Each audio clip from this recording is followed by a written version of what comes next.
show you how I clean engines, which if you've ever done it before, it's fairly easy.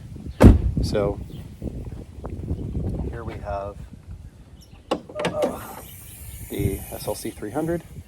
You can see it's just kind of dirty. I left the plastic cover off so that I could get in there really well. Use some all-purpose cleaner, diluted. This is like 8-to-1. So we're just gonna spray everything.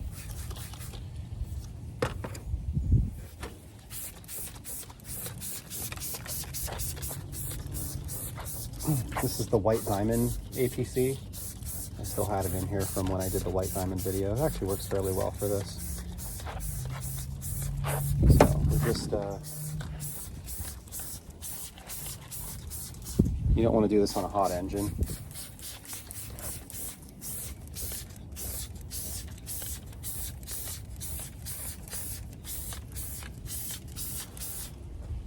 So, like always, I tested the battery, filled the oil, checked all the stuff, reset the maintenance minder, topped off the fluids, you know, all that stuff. It's pretty easy to do. Takes a couple of, I don't know, it takes about an hour maybe, but not even that long. A lot of it's just waiting for the oil extractor because I don't feel like lifting the car up and going underneath it.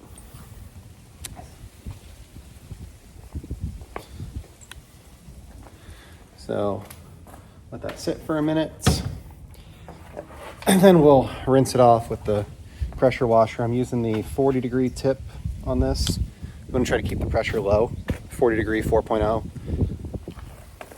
So spray this out.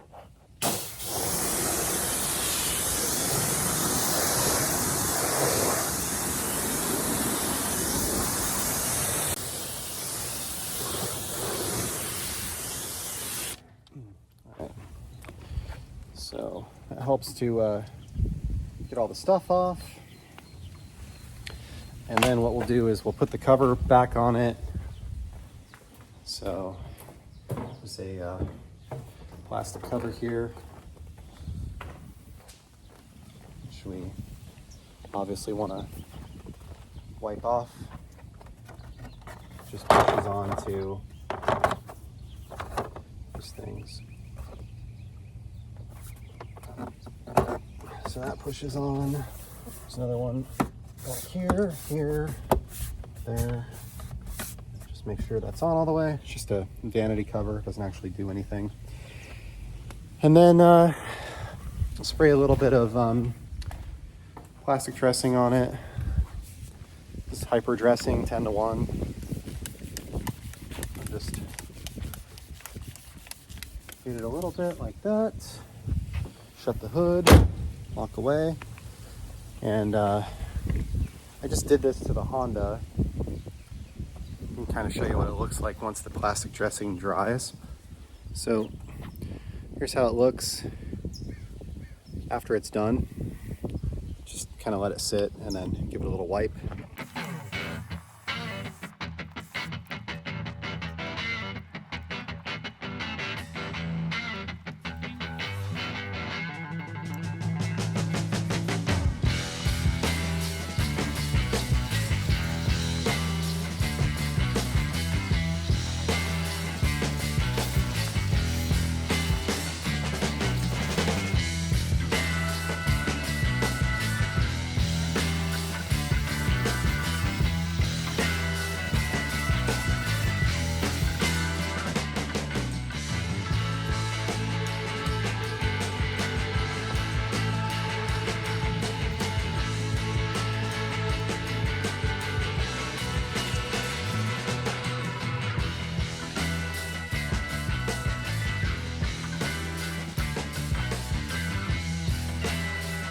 Today's like Sunday, July 8th, 7th, 8th, 7th.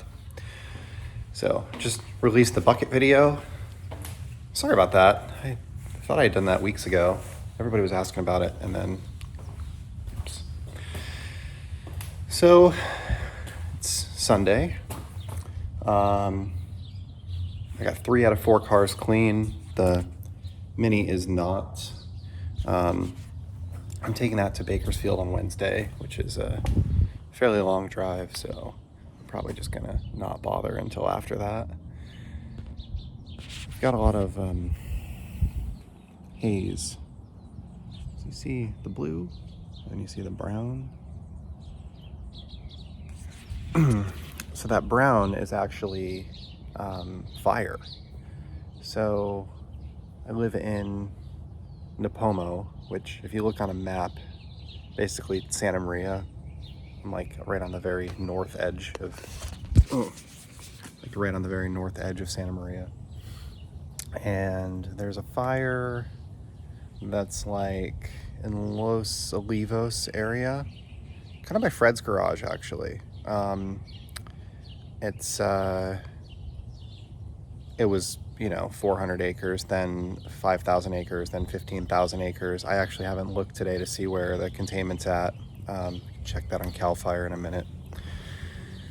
But this is fire season for us.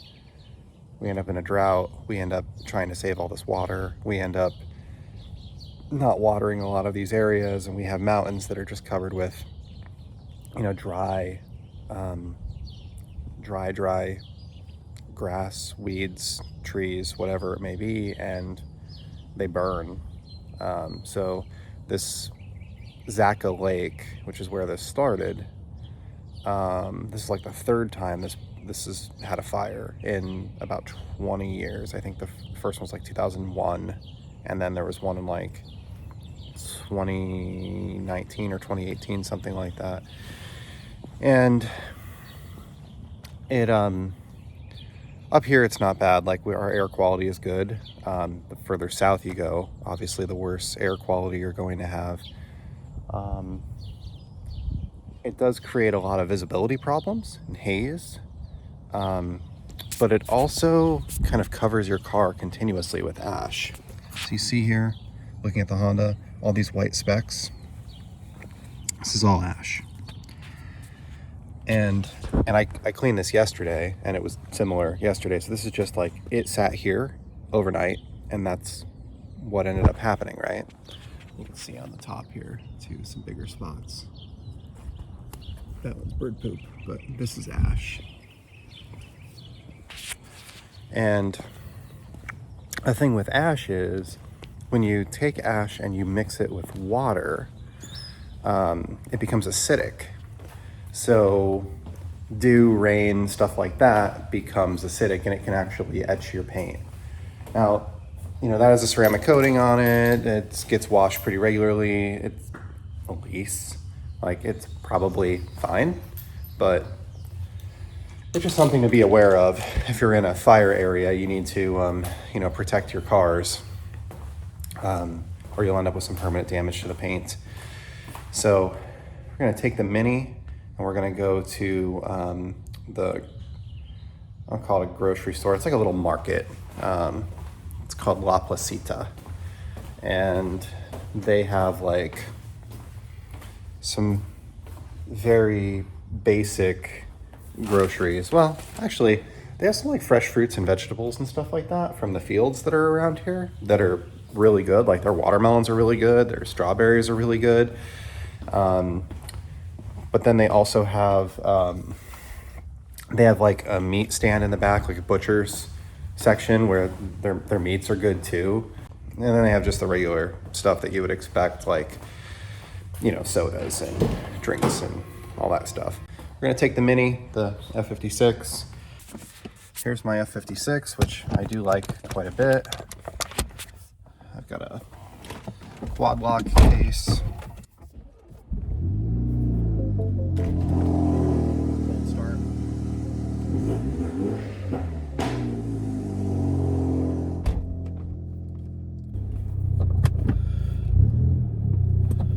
I'd like to get some GoPro mounts or something like that and be able to do a couple driving videos. I don't know. I'm not trying to turn into like DDE or something. Just driving video might be interesting though. People might appreciate it. And doing these vlogs now, I'm doing a lot of talking, so It's just be a good way to do that.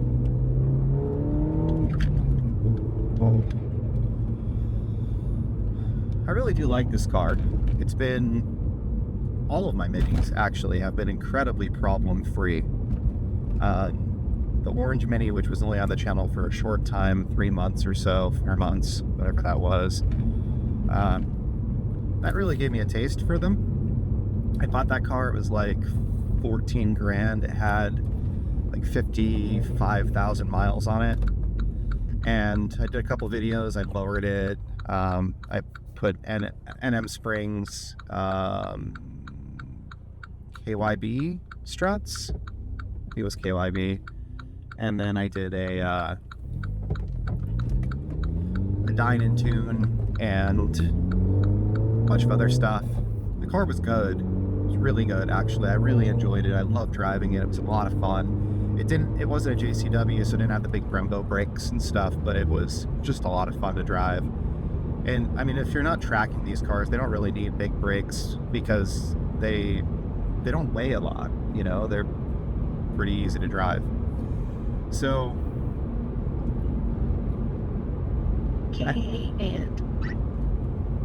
some cops.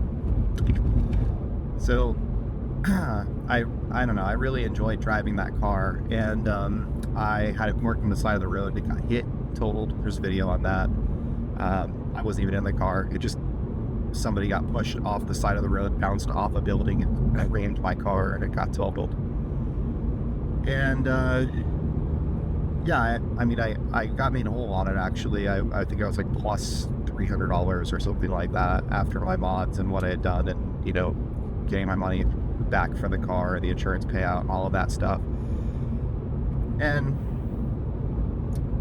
I've owned a lot of cars in my life, and I would always like to have different cars, more different cars, but I didn't feel as though I had experienced the Mini enough. Like, I didn't feel as though I was ready to move on to a different vehicle, like a, you know, BMW 2 Series or something, or a Supreme, or whatever, the things that I'm interested in. So I ended up looking for another Mini. That's just, I was kind of sad not having it. I really enjoyed the car. And part of it was I had an AMG Mercedes GLC 43, and I had the Mini at the same time, and then I got rid of the GLC 43 for the Honda Passport, which went from a fun car to a no fun car, and then my Mini Cooper got totaled, and then I had like no fun cars at all. And I mean, life's too short to drive boring cars. It's 288 references in one video. So, you know, just one of those things. So I started looking for another one. I came across this. This is a 2016 JCW. So it was a year newer. Went from a 2015 to a 2016. Well, excuse me. This is a JCW, which stands for John Cooper Works. And this had 40,000 miles on it. The other one had like 58 when it got to like 55 when I bought it. So this car now has 60,000 miles on it. And then I also have a 2024 that has 3,000 miles on it. And I will say, like, I have had not one single issue with any of these cars that has created problems. I've had some self-inflicted things, like I tried to tune this with a like a flash programmer, handheld flash programmer, and it bricked the ECM, and I had to have somebody fix it for me, but they actually did that remotely with an ENET cable. That was really cool. So like that I caused. I replaced the actuator, the latch in the rear hatch, but I had something big sitting there, and the door shut enough that the latch grabbed, but not enough that it could actually shut, and it like broke this little piece of plastic off the latch, and then I ended up having to replace that. Like, oh well. I've never had a breakdown, never had a mechanical issue, never had anything go wrong with these. They've just been super solid. And this newest generation seems to be par for the course. You know, the F series minis are essentially BMWs. So like 230, I guess is what it would be. Oh, I have to use my phone to pump. Just gonna put some gas here. Gas is $5.29 a gallon. There are some places where it's in the fours. This just isn't one of them. I don't want to say I'm wasteful, but I'm not really the drive around and find the cheapest gas price guy. If I need gas, the convenience of being at a place that has it and just pumping it there, to me, makes more sense than going somewhere else. And actually, regular is $4.99 here, so I'm paying $5.29 for 91. The best we can get in California is 91. So anyway, yeah, this car's it's tuned. It's got a Mario Palza did it. He's kind of in all of the mini Facebook groups and stuff like that. He's in Agora Hills. M Cube Motorsports, the name of his company. I think the tune is technically a Manic tune, but he did it for me. So like we removed the DME, he took it inside and flashed it, brought it back out. And then I have these Motegi track lights with big Bridgestone Potenzas on it. The wheels are 17 by 7, and they've got a 15 millimeter spacer, and then the tires are a 215 45 17. I've got a little bit of rubbing here, as you can see, but I just need to trim the inside of the fender a little bit and that'll go away. It gets mid 30s to the gallon, especially when you're not beating on it, and I can get high 20s, but mid 30s are pretty reasonable. So I just filled the car for 52 bucks, which is pretty cool. There's music inside, so I won't be showing that part. I need to get demonetized over it.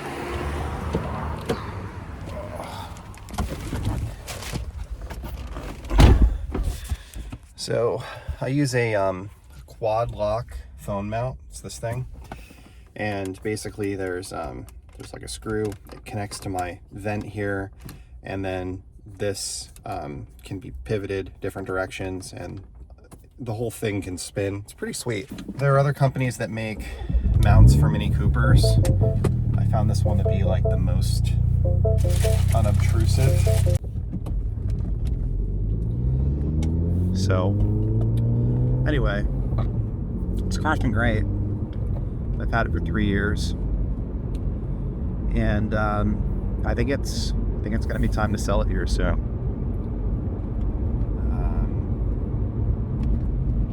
Not that I don't love it, but I need space to be able to experience other cars, spend time with other cars. So I think I'm gonna put it up for sale. Probably gonna list it around 16. I'd probably take 15 for it. It's got 60,000 miles on it right now. I would sell it either stock or with the aftermarket parts, whatever the person that bought it preferred, and I have all the stock for it, so it would come with, you know, all of it. NM, if you've never heard of NM, New Speed, which is a pretty popular Audi, Volkswagen tuning brand. New Speed has a Mini division, NM, so it's like New Speed Mini or New Mini or something like that. I don't know exactly what it stands for. They're local to us. They're in Camarillo, so it's about, I don't know, hour and a half from my house to their place. I actually went there and picked up the parts in person. So this car has an NM intake. It has an NM strut tower bar. It has NM lowering springs, NM solid rear sway bar, NM sway bar end links. It's lowered an inch because the NM springs are shorter. We have all the stock parts.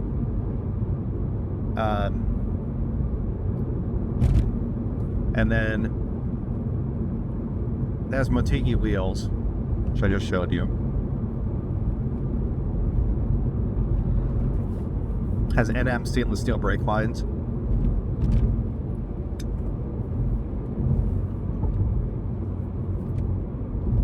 ABC yellow pads, Stop tech rotors, slotted, drilled in the front, just slotted in the rear.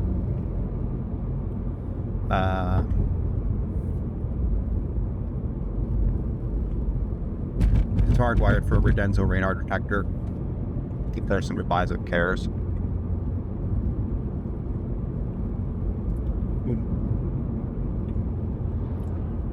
Like I said, I have all the OEM parts. Oh, there's dining coils too. So like I said, I have all the OEM parts. You guys have seen me do service and stuff like that on the car over the years. Runs great, drives great, zero issues. I haven't actually done any modifications to this car in 2 years. Like, everything's been just solid. The last thing I did were the brakes. Next things that I would look into for it, I'd probably consider like some BC Racing coilovers or something. Like going full coilover. I didn't do that originally because this car has what they call DDC. It's like dynamic dampener control or something like that. So when you put it in sport mode, it actually rides harder than if you put it in regular mode. It pops and bangs a lot, but only in sport mode.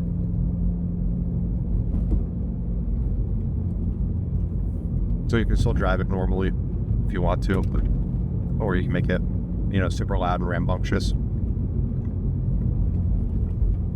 I hope the audio in this doesn't sound like crap. I don't know if my car microphone is picking me up or if the iPhone microphone is picking me up right now. I'm gonna guess the core is, but it does sound like crap. But otherwise, the car is, I don't know, loaded, I guess would be a good way to describe it. I mean, it's a manual, but it has the Harman Kardon sound system. It has these like JCW Recaro seats. I think they're Recaros, if I remember right.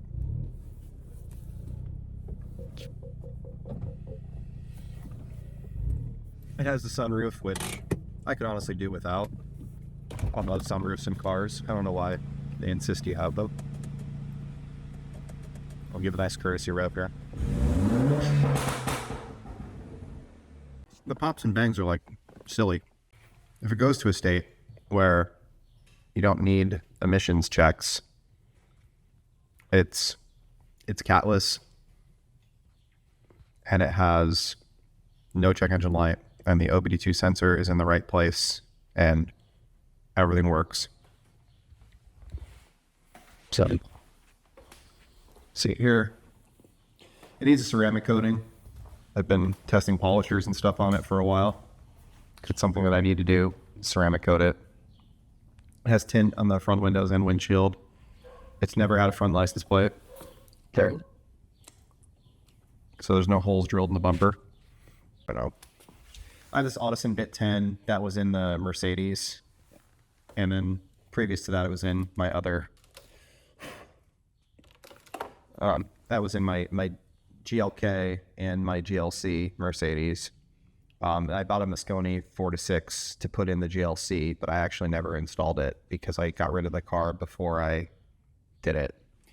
And then I have a Moscone 1, and it's a 130.4.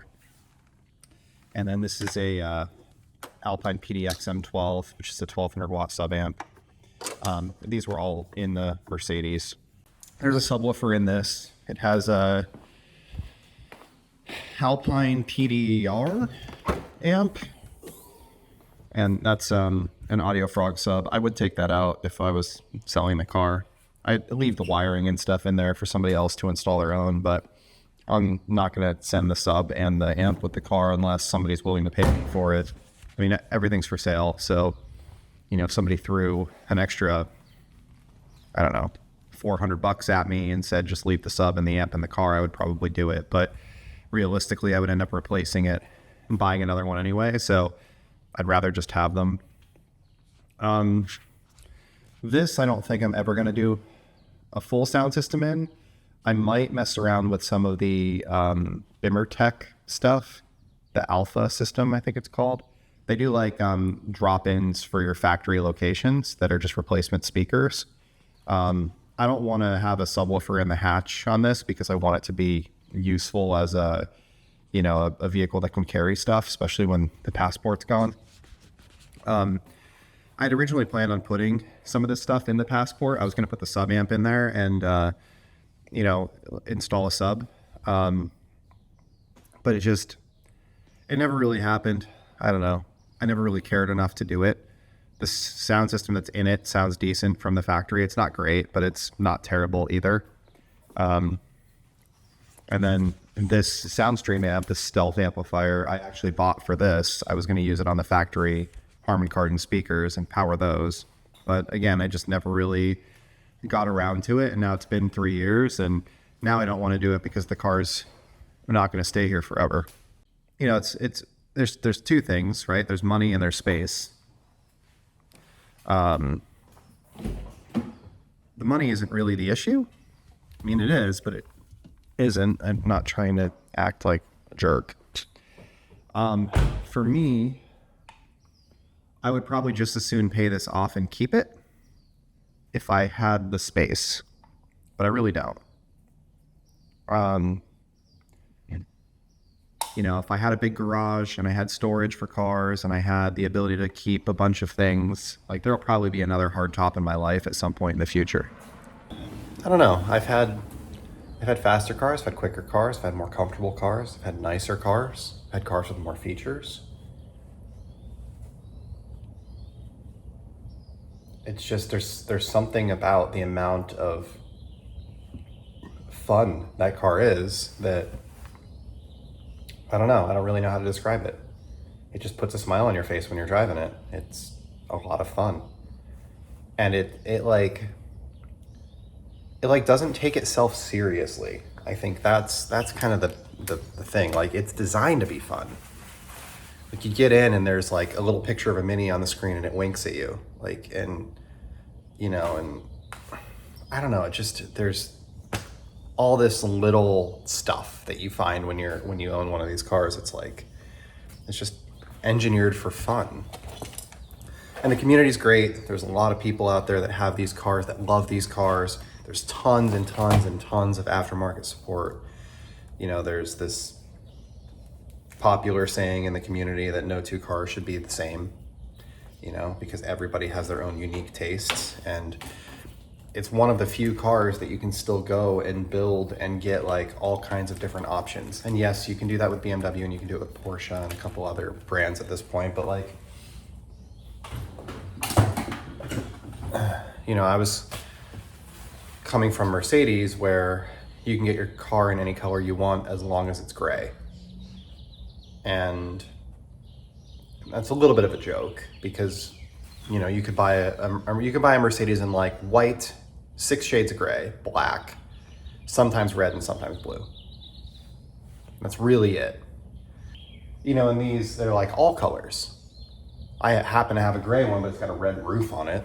And they have green and orange and, my one before this was orange, red and this like light blue that's really cool. And then it's like, okay, so you can have 8 different paint colors and 4 different roof colors because you can get like red, black, white, and body color.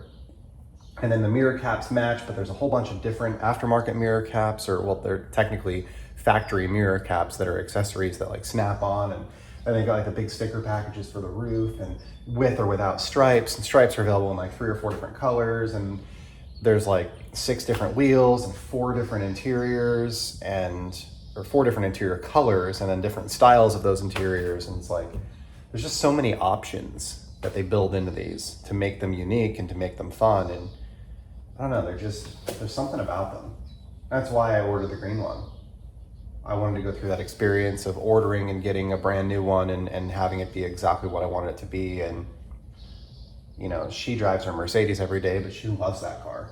She takes it to work from time to time too, but I don't know, they're special. And, before before the Mini, before the Mercedes, I had a Golf R. I had a Mark 7 Golf R 2016. And that car was faster. That car was quicker. That car had CarPlay and the Fender audio system, which was arguably better than the Harman Kardon that's in that. It's 4-wheel drive. The Mini might handle better. I don't know. It's probably pretty close. But it's just nowhere near as fun. It's just very, I don't know. What I'm looking to do is to move into a Porsche. Not anything, you know, crazy. I'm not looking for a $100,000 car. I hope to get there one day. But, you know, I'm thinking like a $30,000 to $40,000 Porsche. Something like a Cayman S or GTS. I don't think a GTS is going to happen in like a, I don't know, 2014 through 2017. Like I'd love to get into a 718 Cayman, but I don't think that that's going to happen at the price point, especially like not without a ton of miles. I want it to be a manual. Manual cars are harder to find. I am coming across 911 Carrera S's that are similarly priced, maybe a little bit older. You know, I'm in like the 2012 to 2014 range. And then I'm thinking, okay, well, would I rather a 2012 911 or a 2016 718? And I don't know. So I bought that car for 23. I'm gonna sell it for 15. And then the Passport is a lease and that's going back. So that's gonna free up a bunch of money to make that happen, basically. So in my mind, I would sell the Mini. I would daily drive the Clubman. The Honda's gonna go. And then I'd find my first Porsche, my first starter Porsche. And just find something that I could live with for a little while, a year or two, kind of get used to it, figure out what I like and don't like, what I want and don't want. It'd be my first one. You know, in the Mini world right now, I know like exactly what to look out for. You know, a buddy of mine was asking me about one the other day. I said, you want a 2015 or newer, hard top, manual in an S, not a JCW, not a base, because of this, and this. And you probably want to try to find something in like the 40 to 60,000 mile range. And he's like, okay, you know, and gave him a ballpark of what that's going to cost him and, you know, all of that. And my car would actually probably be a good fit for him, but he's in Texas. So maybe that works out, maybe it doesn't. I don't know. Don't really need a JCW. I just need something that they can commute in that's reasonable. And the S is that. And the S is almost as fast as the JCW when you tune it. The JCW is capable of more if you want to like actually do more to it, but the S is almost as fast as the JCW, or can be with just a simple tune and a downpipe. That car is going to need a smog in the spring in order for me to register it. And right now I believe it's going to fail smog because of the tune.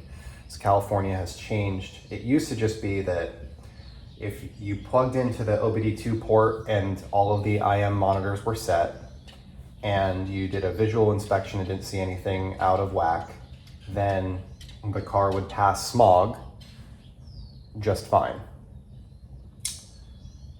With that car, it has a tune, well, and then they changed it in 2021, so now like the scanner is reading something on the ECM to see that it's been modified or hasn't been modified. So I might have to flash it back to factory in order to get it to pass smog. And if I have to do that, then I have to pull the ECM out and I have to send it to somebody, or Mario Palza, so that he can do it, or take it to him so that he can do it. So at that point, I probably won't retune it, because then it's going to need a smog every time it changes hands, every time it gets re-registered, every 2 years, whatever one of those things happens first.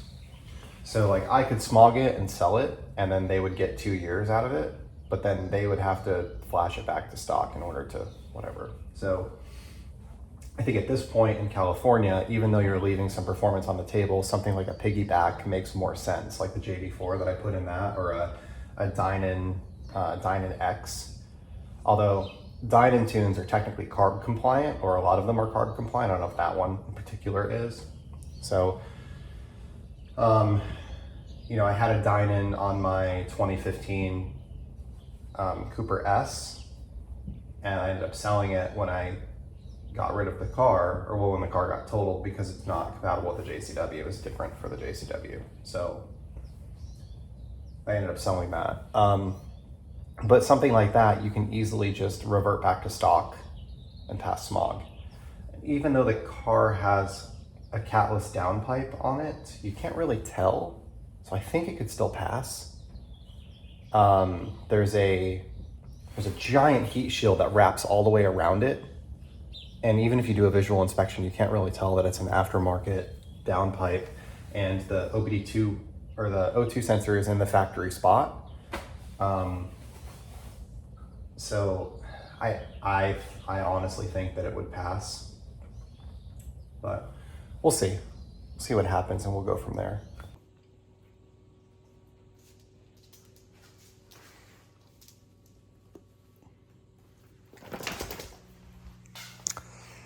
Let's check this out. Here is my glove box for July. So we got some Labro Cosmetica Hydro Save, which is a rinseless wash. We got a Mafra Professional Care bottle, like a mixing bottle. BioBomb Minis. DIY Detail Ceramic Gloss. BioFresh. 2 sprayers. And a sticker from BioBomb. Hydro Save, you can use it in a wash bucket or with the included spray bottle. So that's what the Mafra spray bottle is for diluting Hydro Save. 1 ounce of product to 2 gallons of water. In the spray bottle, add ½ an ounce to 1 liter. Spray the solution over 1 panel at a time. Let sit for 2 minutes. Use a wet sponge mitt. DIY Detail Ceramic Gloss as a drying aid. BioBomb. We included their minis and BioFresh bar. With the minis, you pop 1 tablet into 32 ounces of water and fill your spray bottle. Product can be used on all interior surfaces. Clean, deodorize, and sanitize. Next is their BioFresh bar. Snap it in half. Put it under a seat. I got these the other day. They're super cheap. They're like 20 bucks or something like that, 30 bucks. They're from Anchor, and they're headphones. They come with a bunch of different things to fit in your ear differently. Like even these are, they sit like up in the top of your ear to kind of make them stay in. The reason I picked these up is because they're actually waterproof. So I thought they might be nice to use like in the shower or in the hot tub to listen to a podcast or something like that. You know, probably not spending tons of time in the shower, but they can be underwater for up to 30 minutes. And they were so cheap that even if they don't work well, I don't really care about it. So we're going to try them out. And they're Anchor. Anchor has great return policies if there was a problem with them. So I picked this up too. This is the Shinemate polisher. This came from Parks Car Care. I haven't opened this up yet. Oh, there's my address. So I got a Shinemate EX620 Pro 15mm polisher. This was all in the box. The box is kind of like tore open, but it looks like they shoved a bunch of stuff in there. So packaging, not the best, but you know, whatever. It's pretty par for the course for a polisher. It didn't come in a nice case or anything like that. So we received a couple pads. This is a microfiber foam red pad. This is a foam yellow 6-inch pad. There's a knitted wool pad, short nap 5-inch. And then this is a black diamond 6-inch red foam pad. So a couple different pads. Here's the actual polisher itself. It's got a kind of a smell like, I don't know, reminds me of like an old Black & Decker drill. Like it smells like lubrication, like oil. 5-inch pad, bunch of ventilation. There's no like 6-inch or any other options with it. It just comes with one. Trigger lock, adjustable speed. This is also what I would call backwards. Because normally like 1 is over here and 6, well, normally 1 is here and 6 is here. And I say normally because that's how like Rupas and Milwaukee are, but whatever. Application guide. So we will get this tested out, see how it works. Single tool, 2 brushes. There's a spot for a handle, no handle included. This is rubber, feels very solid. So yeah, we'll check this out, see how it works. This is all stuff that came in the last couple of days. These are rid sticks. I'm gonna try to figure out how to do some wet sanding. These are fuse holders for the solar in the shed. This is an oil filter for the Honda. This is an oil filter for the Mini Clubman. This is a cabin air filter for the Honda. So those all just came in. Some packages to go out. I'm working on a set of, these are Aruba wireless access points. They're gonna go to my parents' house. It's PoE injector. So I was just getting these set up and programmed. They're all set now. So to box those up and ship them out. Throw a couple PoE injectors in there. All right, so I'm gonna open this FCP box first.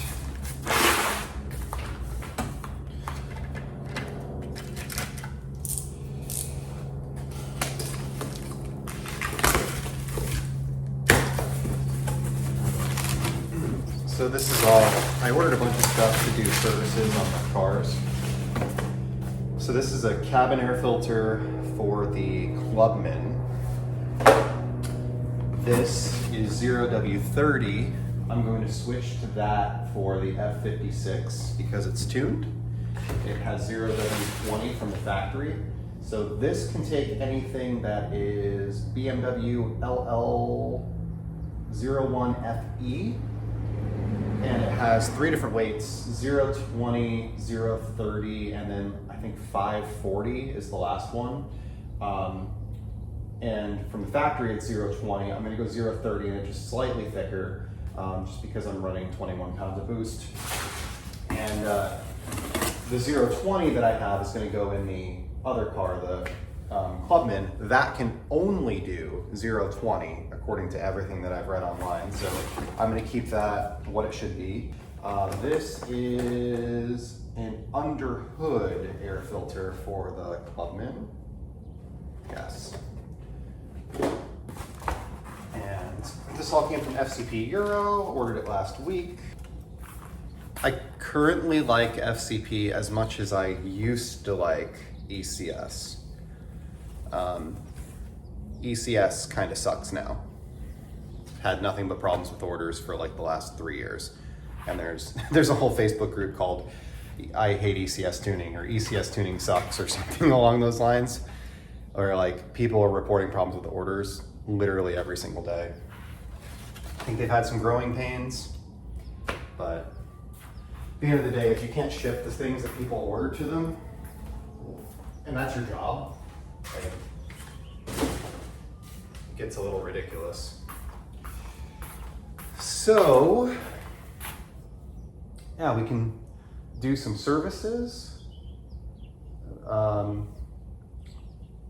The Clubman is technically overdue by time, not by mileage. It's been over a year since we've had the car, but we've only driven it like 2,600 miles. I'm just gonna do it anyway because, you know, it's like $70 worth of stuff. And it gives me an opportunity to take a look at the car, see how everything is, see if there's, you know, metal in the oil or anything like that, just make sure everything looks good.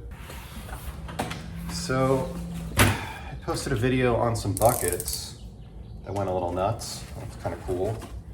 It's the most interaction, most likes, most watches that I've had out of the gate. So there's a lot of care that comes from Detail Division. So it says, thanks, Jeff, in like a paint marker. And then he put improved garage quotes. There are actually 2 boxes that are coming from Detail Division. One of them won't be here until Saturday, I want to say. So this is one of them. He does tend to handwrite notes, and he did. Okay. A little bit of extra care. So basically what I ended up doing was I decided that I wanted to try out one of their ghost buckets and the lid and the tool tray that they sell. So they have a couple different things, and then their ghost bucket is like a food grade bucket that is just kind of a different design, and a lot of people commented on that and mentioned that they liked it. So I thought, well, that's kind of cool.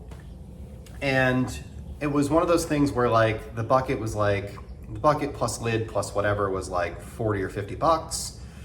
And they had free shipping once you hit, I want to say it's like $250. It's a high number for them, but shipping is expensive, so I understand that.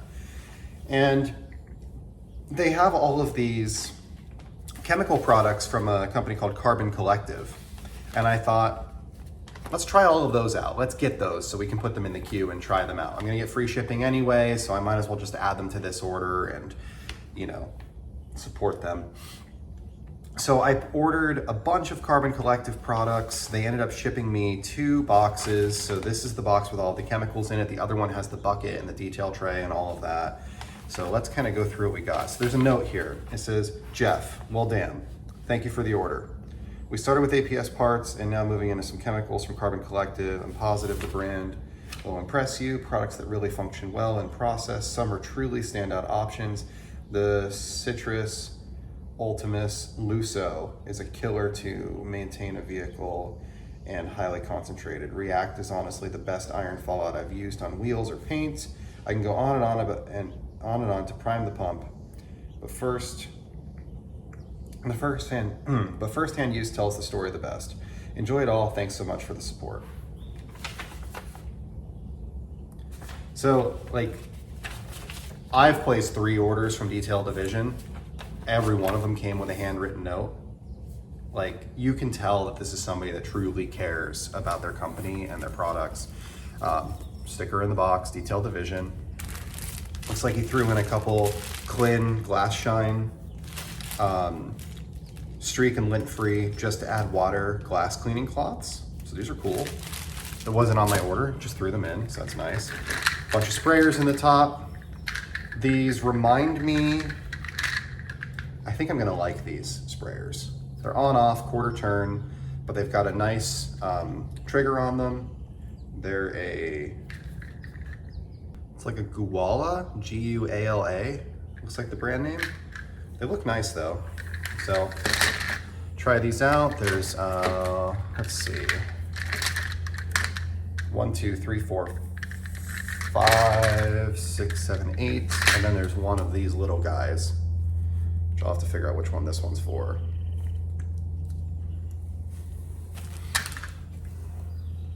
I think this is the nicest hang tag I've seen. There are some like the Geon one and the Car Pro one that are like, this warning, this car is protected by blah, blah, blah, blah, blah, blah. And if you wash it, you may be subject to fines and penalties, and we're going to kill your firstborn. I like this because it's simple. Please do not wash this vehicle. That's it. Nice hang tag. So I thought that this might be nice for when you take your car in for service. I threw a Carbon Collective shirt on my order as well. It's what it looks like. It's black with gold lettering. Why not? And then here are all of the chemicals. So this is citrus cleaner. This is, well, I guess let me just show you really quick. This is what the, all right, shut up. Okay, so this is what the box looks like. You can see each bag, each thing is individually bagged. There's dividers in here to keep things from sliding around. Not a drop is leaked anywhere. Looks really good. Citrus cleaner, sateen rubber protectant, panel prep. This is Luso, which is a shampoo. Smells good. Interior detailer, Ultimus snow foam, surface interior detailer. Okay, so this has protection in it. The other one is a cleaner. Refresh glass cleaner, Rapide quick detailer, restore microfiber wash, reset antibacterial cleaner, revive leather foam. This one is leather protectants. Finire, F-I-N-I-R-E.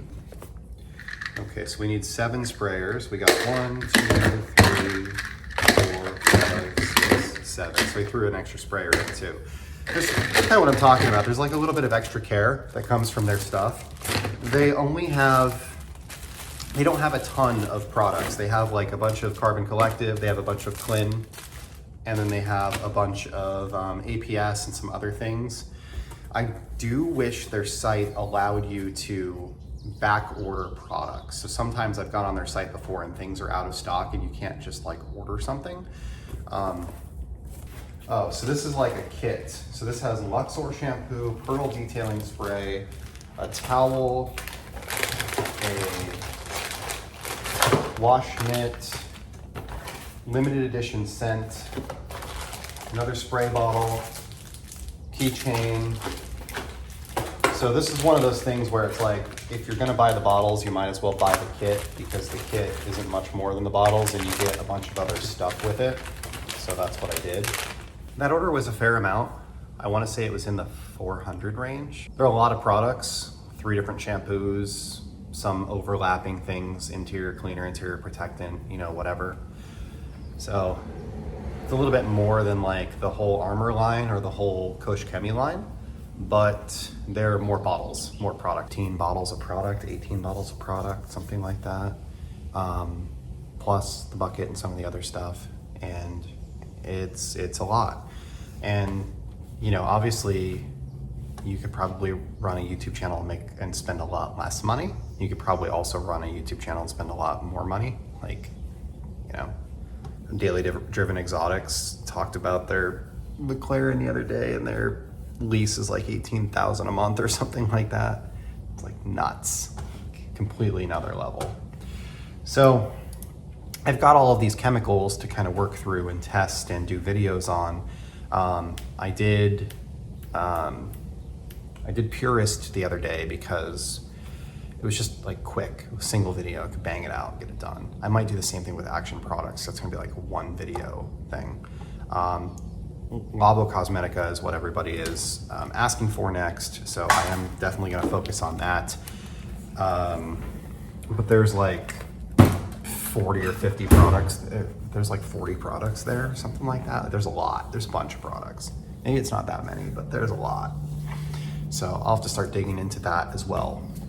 I want to put an exhaust and an intake on the Clubman. So I'm looking at doing an E Venturi intake, which is really, there's like 2 intakes they make for it. There's the NM and there's an E Venturi. And the NM I actually have on the F56, it's fine, but it's very much a hot air intake. I'm thinking that I want to do an E Venturi on this because E Venturi is about as good as it gets. The problem is that the E Venturi comes with a carbon fiber, so like the hood scoop that's in the front of the hood. If you look at the cars behind me,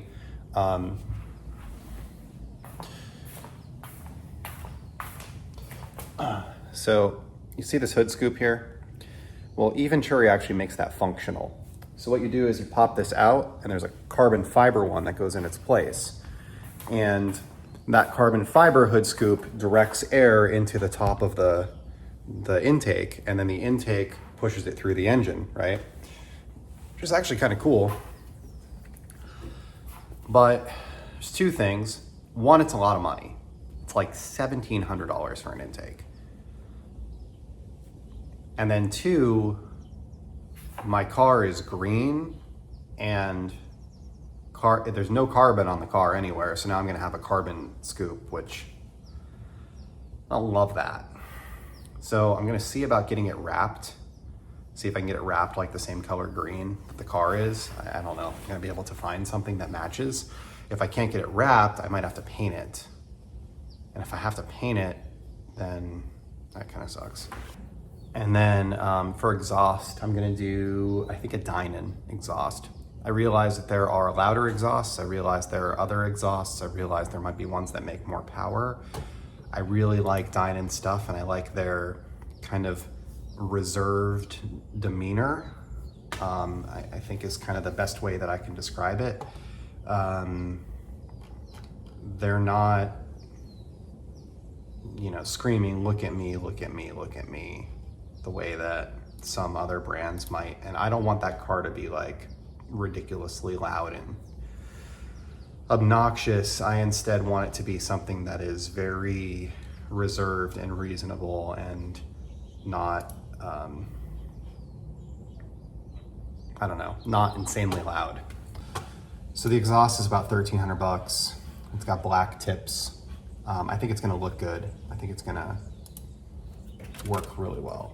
So actually pretty excited about that. It is valved also, so it should be able to connect to the factory valving system. And when I put it in sport mode, get louder. And when I take it out of sport mode, get quieter and retain all of that factory setup. So that's pretty cool also. So yeah, Dynan doesn't make an intake for it yet. Otherwise, I would definitely consider theirs. I had an APR intake on my Golf. Dynan and APR owned by the same company, which is Holly. So NM is another company that kind of specializes in mini stuff. It's New Speed for mini. But what we run into is like they only do the things that cross over to other cars. So these rear control arms, the sway bar end links, sway bar mounts, which I've done some of this stuff before and I might do it again. I'm not sure. I might do a sway bar on that car, but we'll see. They do make an intake that works, this F chassis intake, but it even says here, oh, actually it doesn't work. Late sensor exclude 300 plus horsepower. So this doesn't work for the new B48E. I think the sensor is different for the mass airflow. And then everything else, they've got titanium wheel lug bolts, they've got titanium wheel stud conversions, they've got brake pads, but the brakes didn't change. They're the same as the other cars. They've got the stainless steel brake lines like I have on my other car, wheel stud conversion, etc. So they don't really make any of the engine stuff that they make for all of the other cars. Like if this was a, you know, say an F, like a pre-2020, and we scroll down, now we get like there's an exhaust, there's an intake that works for it, there's high flow air filters, there's, they even have some tuning stuff, power module, F chassis, exhaust tunnel brace. So like there's a lot more stuff for the older car than there is for the newer one, unfortunately, because they've changed a couple things, and I don't know that they're going to build more stuff for the Clubman, because the new Clubman was 2021 through 2024, 2022 through 2024, something like that with the new engine. And then they discontinued it in 2024. So there's only like 3 years where they made that car. So like this NM exhaust is actually pretty cool, but fits North America models only fits the S and regular base. Does not fit the 2020 up JCW, but it does fit the 2015 through 2019 JCW because that's the same as the F56, same engine. It's kind of what I'm struggling with right now. Is trying to find an intake that somebody makes for this car that is not $1,700. Like the E-Venturi one is super nice. I'm sure it's awesome, but it's a lot of money. Here's the E-Venturi intake that I was talking about. So there's a carbon fiber cone filter, there's a carbon fiber intake housing, and then there's these ducts that go up into the hood, and then this sits on top of it. So this is the actual scoop. So like I said, it kind of replaces the scoop and it builds out this intake here. Problem is, like I said, this is the actual hood scoop is carbon fiber. And that's because most people are gonna buy this for the GP3. So if you've ever seen a GP3, this is what that car looks like. It's kind of like their race car, but it's like this gray color. I don't think they make it in any other colors, if I remember right. Yeah. So that's the only color they make it in for North America, that gray. So the carbon fiber scoop actually fits that car fairly well, but it doesn't fit my Clubman. And I guess, you know, you could say like maybe you like carbon fiber and you like how that looks, and some people probably do. I don't love it on that particular vehicle.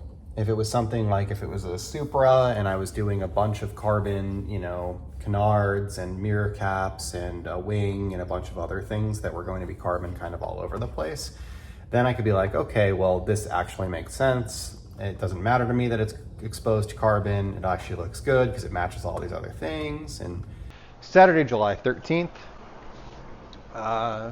Pretty normal Saturday so far. Had a haircut this morning. Yesterday I did a bunch of stuff around the house, kind of get me ready for having a weekend that I could just do whatever. I'm releasing a DIY detail video today. I have to wrap that up, so it'll be this afternoon sometime. I have to message Ivan as well to let him know. I washed the Honda Passport, so the green Mini is clean. I just washed the Passport, and the SLC 300 is also clean because she didn't drive it all week. We had some like ash stuff going on because of this fire. It's not a lot. The fire's pretty well south of us, but so she drove the Passport all week and didn't drive her car. So that's clean.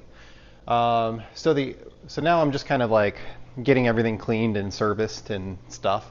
I messed around a little bit with Action products this morning on the Passport just to test them out for the first time. No video on that yet. I will do a video on it. Stuff's fine. The SLC, so the SLC I did the service on, it's clean. The Honda needs a oil change. This needs an oil change and a cabin air filter. And that needs an oil change, cabin air filter, and an under hood air filter. Because I already did the air filters in the Passport the other night, and this one I did the air filter element the other day. Obviously the Shinemate polisher sitting over there. I might mess around with that a little bit today. I received a package from Phoenix EOD, so they were on the EC Details podcast, so I placed an order during that to help them out. Got a wash mitt, and I got a couple of their sponges and their applicators, which look like these. They're suede. And a shirt, which I'm wearing, Phoenix EOD shirt. The shirt's okay. It's a Port Authority. It's not great. It's fine. And then I got my Auto Fiber monthly subscription as well. This is a Zero Cuff microfiber mitt. If you're interested in trying out Auto Fiber stuff, I think I've talked about this before. They have like a Rag of the Month club that you pay for. It's like once a year. It's not a lot of money. And they send you a random rag every month. So you get to like try out a bunch of different Auto Fiber stuff, which is kind of cool. So this one I kind of do the old-fashioned way. You've seen me do the Mercedes before, where I use the tool to drain the oil out. On this one I just pop the drain plug and let it drain. The oil filter is actually back behind the tire here.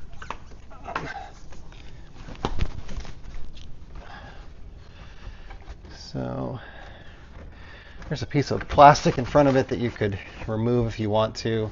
I find it unnecessary. So it's kind of over the top of a cross member, like back here, right behind the wheel. I know you can't see it. So I take this bag and just kind of stick it over it, unscrew it, and then all the oil goes in this bag instead of all over the chassis.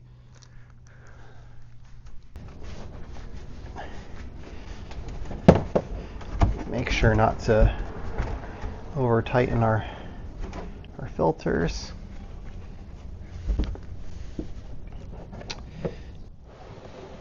A lot of times people ask, why don't you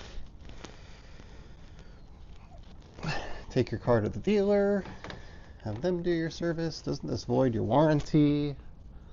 All that crap. And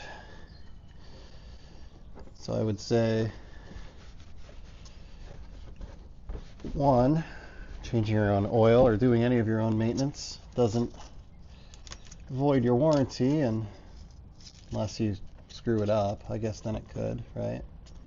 So like, for example, if you did an oil change, didn't put any oil in it, your engine blew up, well,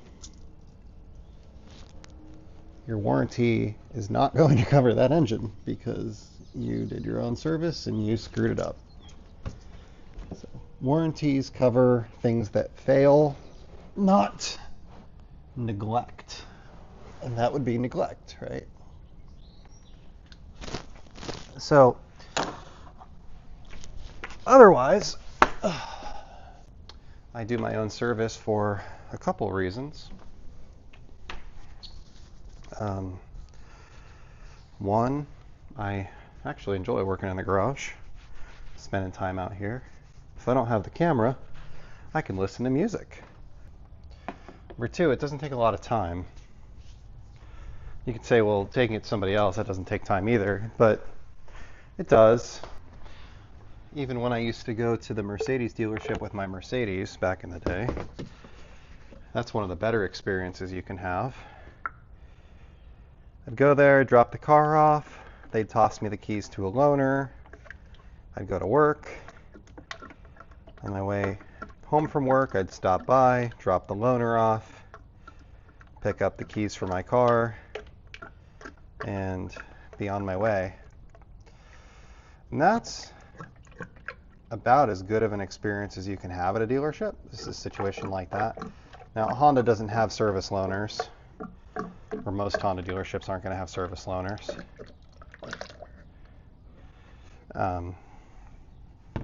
Unless you have something major like my engine blew up, then Honda would give you a loaner for that, but they're not going to give you a service loaner for every single oil change that you have, like somebody like Mercedes would. So, just saying, even though that was one of the better experiences, you'd still like call to make the appointment, go there, pull up in the service lane, wait for somebody to come out and, you know, take your name and information. Then you'd get the keys for the loaner, and they would have to scan your driver's license and insurance card and all of that. Then you leave, and somebody's working on your car. You tell them not to wash it. Sometimes they remember it, sometimes they don't. And then you get a call that it's done. So you stop by on like your way home from work, which is the same time that everybody else stops by. And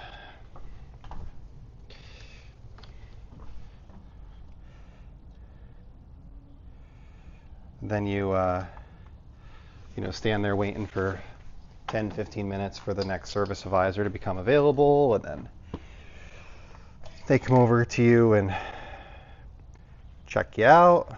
Hopefully there were no upsells or anything like that. They're usually pretty good about that with me, not trying to upsell me on things. Hey, you're gonna need tires soon. Okay, yeah, I know. But then you leave. It's like, well, collectively that was probably a half an hour. And you've got somebody working on your car. You don't know who it is, how good they are. Are they having a good day? Are they having a bad day? You know, did they just drop their dog off on at the vet on their way into work and find out he's not doing so good? You know, they just break up with their girlfriend. They having an off day? Are they good? You know, and then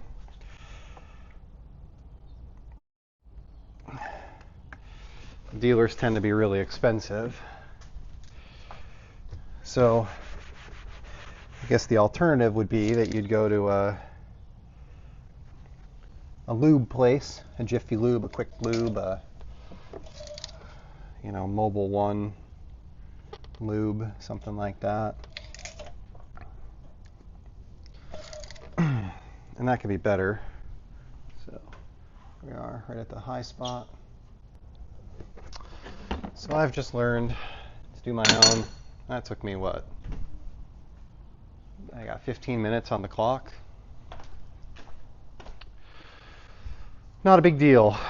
So I'll let this idle for a couple minutes, make sure I don't have any leaks, and then we'll wrap it up and pull it out. Like I said, I already did the air filters. The cabin air filters behind the glove box. I've done a full video on this, so cabin air filters behind the glove box. Engine air filters right here.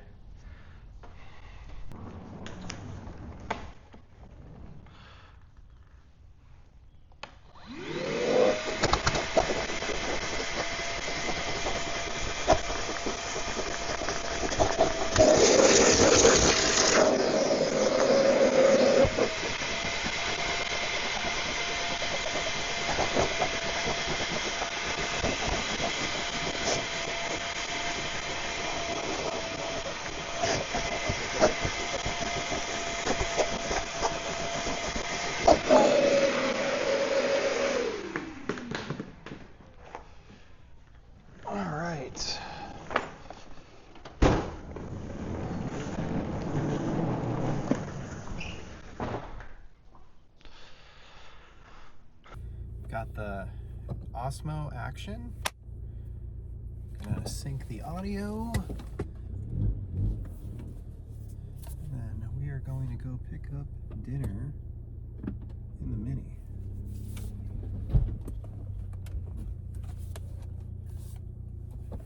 See how it works. Hey guys, so weekend's almost over. We're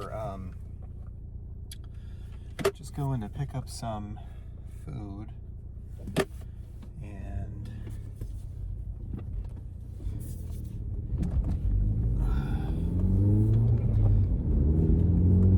work tomorrow.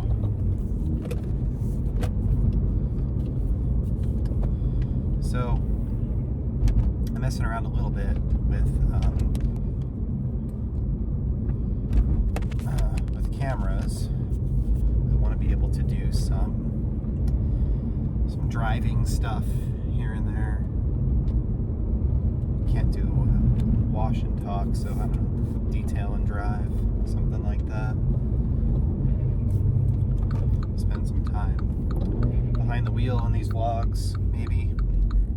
So I have an Osmo Action, which is a DJI camera. I've had it for a number of years, and it works okay. Battery life isn't the best, but we're gonna try that pointing outside the car. And then right now I'm recording on the iPhone, but I don't think that that's gonna be the answer. I think the answer is gonna be another DJI, probably like a DJI Osmo Action 4, the new one, because that'll connect to this Bluetooth microphone thing. And then my phone won't be tied up while I'm doing this, so that'll be a lot better, I think. So anyway, I do really like this Mini. It's unfortunate it's gonna have to go at some point soon, so that I can make something else happen. But we're gonna stop at the hardware store quick. We're gonna grab, I need a blade for my Sawzall. They have like a pruning blade, I guess is what you would call it. It's like a really aggressive wood cutting blade. And I ruined it today, working on some trees out in the yard. So, got a little bit of traffic here, but it's a nice day. This weekend was a little gray. It looks like it's gonna rain all weekend, but then it didn't. So sometimes that happens.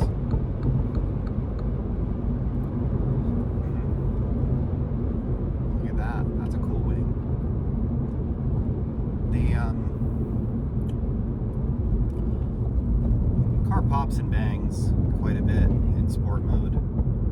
It can be annoying, but you can also, you get used to it. It's not bad. We're shopping. Start looking a little bit more seriously for Porsche. I think think for the beginning I'm going to start off with something in the 30 to 40 range. And we're probably going to be looking like, I don't know, maybe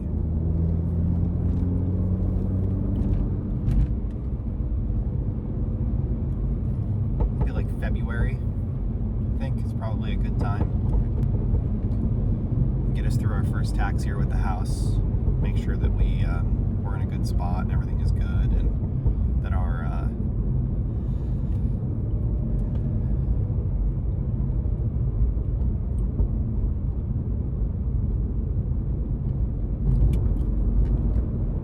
withholdings are correct, and all that stuff is good. Just make sure that we aren't going to run into any issues. So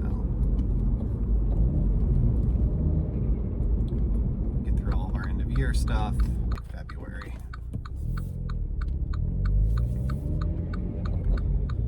And then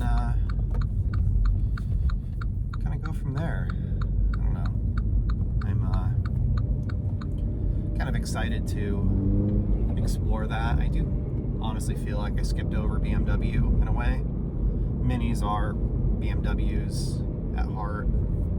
We had a BMW 4 Series, but I never did the M2, M3, M4, that grouping of cars, which tends to be a natural progression for people before they go to Porsche. I guess where I'm at with that, though, is I don't know how to explain it.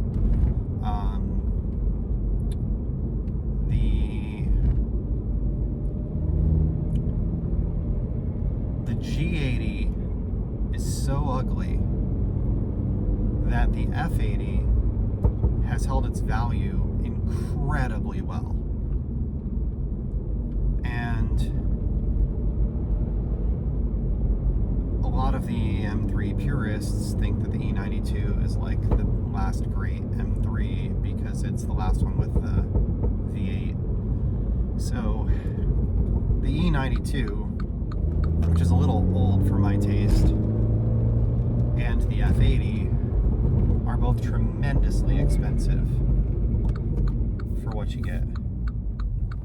The lady just blew right through that stop sign.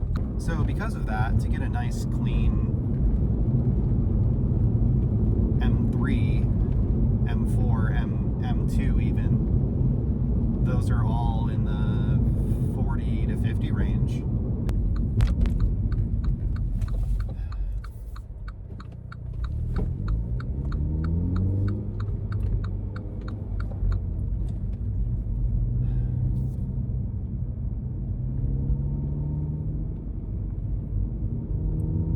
Don't know how to drive today. Jesus. This one made a left turn out of a right turn lane to drive 18 miles an hour. Clearly doesn't know where he's going. No blinker until he gets to the stop sign.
action products really quick. It's only 4 or 5 products, just to wrap it up. And then we're gonna immediately go into Labrum Cosmetica. I just need a little bit of space so that I can plan that out. And Action's gonna buy me a couple days Right now I only have 2 or 3 videos in the queue. I recorded a bunch of 5-Minute Fridays, so I have to finish editing those, and then we should be good to start on Labro. Another Prime Day. Well, I have a bunch of stuff here to test out, and you're going to help me with that. So the very first thing I finally picked up a drone. I've kicked around the idea of getting a drone quite a bit over the last couple of years. Mostly hesitant because I didn't know like how much I would actually use it. You see, drones have, I don't know, I mean, the drone that I wanted is like $1,000. And drones have this stigma of like creepers looking in people's windows and stuff like that, and I didn't want to deal with any of that. And then, you know, I didn't know, like, could I do driving videos? And, you know, the drones only go like 20 miles an hour, and unless you get into some of the crazy ones. And I was thinking about doing a DJI Mini, and Micah brought his by, and I thought it was pretty cool. He has a Mini 3 Pro. And still, I was like, I don't know. They're like $800. I don't know that I want to spend that kind of money on something that I don't know how often I'm going to use it. Well, DJI has a lower end drone, which is the Mini 4K, which is like their entry level drone. And they've been on sale for a little while for $299. They just dropped for Prime Day to $249. I thought, well, at $249, I'm going to try this out and see how it works. And the idea for this would be to maybe do some like cinematic videos of the cars, like, you know, get one of them, you know, put new wheels on a car or something like that, put it out in the street, have it do a swoopy flyover thing that's, you know, more cinematic and more creative than maybe I am with a camera in my hand, and just, you know, play around with some of that stuff. So this version is has the RC NIC controller, which is this one. This connects to your phone, so your phone actually like sits with the controller and directly connects to the controller, so you're like using your phone to view the drone footage. They make a version that has a screen built in it, and that's honestly what I wanted. But again, like I figured, this is like where the phone goes. I figured that if I use this a lot, like if I discover that I'm using this all the time, and what I'll probably end up doing is I'll sell this one. I got a great deal on it, so I could probably sell it for a good price. And then, you know, I'll buy a Mini 4 or something like that, or a Mini 4 Pro when it comes out. Like, I'll buy the next version that comes out probably. But if I end up not using it very often, I don't want to be out a whole bunch of money. So this is the controller itself. This has a USB-C connector on it, so we're going to plug this in and get it to charge. USB-C right here. Okay, so I got a blinky light on the front of it, charging up. And then here's the drone itself. That's what it looks like. There's like some stickers on it, so we can pull that off. It's like a cover for the gimbal. This is the cameras underneath this cover. And then the propeller blades are kind of stuck together with these little plastic things. So you just kind of flip this out, and then flip this out and this, like that.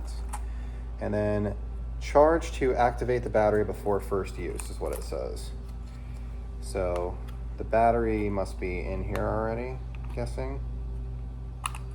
Yeah, it is. Okay, so there's like a battery door in the back, batteries inside. That's not charging too. So the reason why I wanted a Mini is because it's less than 250 grams, which means that you don't need an FCC license to fly it. So you can just use it, fly it. There are still some limitations, like you have to activate it inside the app and it knows where you are and where you're flying it. And like if you go in restricted airspace, it won't let you fly it. And if you're not registered in the app, like if you just pull it out and you don't tell it where you are, it will it'll only go to like 30 feet or something like that. Like it stops. So anyway, we're gonna let this charge and then we'll come back later and we'll play around with it a little bit. Took the drone out for its first flight. That was actually pretty cool. Never flown one before. So it's charging up now. I got it down to like 30% battery, but I was able to like go all over the place. So pretty sweet. I'll throw a video in here from the drone itself. I wasn't recording the whole time, just part of it, but really complete package. The controller's really nice. It comes with adapters for a bunch of different phones. So like this is a Lightning that's for an iPhone that was automatically installed, and there's a micro USB for Samsung phones or other Android-based phones. There's a USB-C to USB-C. That's what I have in there now because my iPhone has USB-C connector on it. I picked this up from Best Buy today, unexpected purchase. Honestly, I probably wouldn't have bought the drone if I knew that this was going to be on sale. So I got something called, it's an Osmo Action 4, and it's the Adventure Combo. So you might be familiar with the GoPro Hero. The GoPro Hero is probably the most popular version of action camera. The GoPro Hero 12 is the current one. They're like perpetually on sale, so they're always on sale for about 300 bucks. And the Osmo Action is also $300. They have slightly different sensors and slightly different specs. Some people say the Osmo is better. Some people say that the GoPro. Some people say the GoPro is better. People can't really agree on that, which to me says you could buy either one and be happy with it probably. I like all of the DJI products that I have up to this point. I'm using the Osmo Mobile right there. My Mini 4K is super cool. I have an Osmo Action, an original one that was really cool. So I figured I would just stay in the DJI family and stick with that. The other thing is the microphone that I have, which I've talked about before, the one I normally use with my phone when I'm doing this, which I don't have connected right now for some reason because I'm all over the place. Um, it's over there. That microphone has the ability to connect to this directly, which the GoPro Hero does not have the ability to connect to a wireless microphone via Bluetooth, or at least not that wireless microphone via Bluetooth, which I already have the wireless microphone. So it's like, okay, that's cool. So in my mind, what I'm thinking is I'm going to have two action cams in the car, one looking out the windshield down the road, one looking at me as the driver so that I can talk. And then I'll be able to talk because I'll have the microphone that I'm wearing that is connected to the Osmo Action.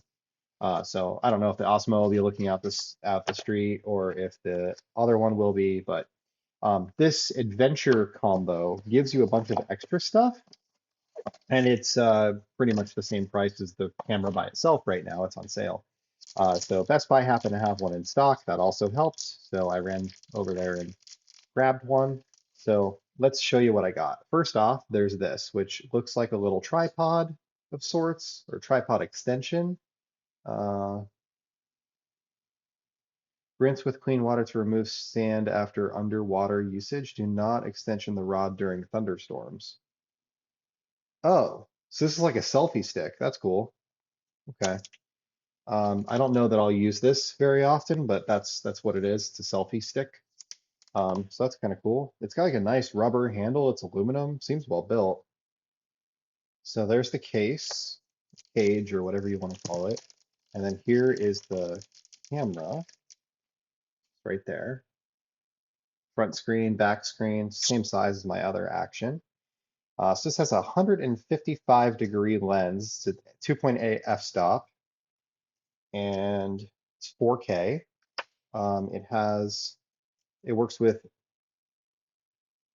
USB-C for charging. This is the DJI mount. All the DJI cameras have that. Or not DJI, GoPro. All the GoPros have that. Or Action Cam. It's more like an Action Cam mount. So that clips in like that, and then this can hook to whatever you want to, right? So this is your camera, and it's on this like pivot. And then accessories. There's more accessories. So this is the part of this kit that makes it worth it over the regular one.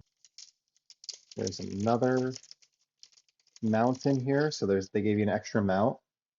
because these can be screwed into something and then you can just pop the camera in and out of it with this quick release thing. So that's kind of cool.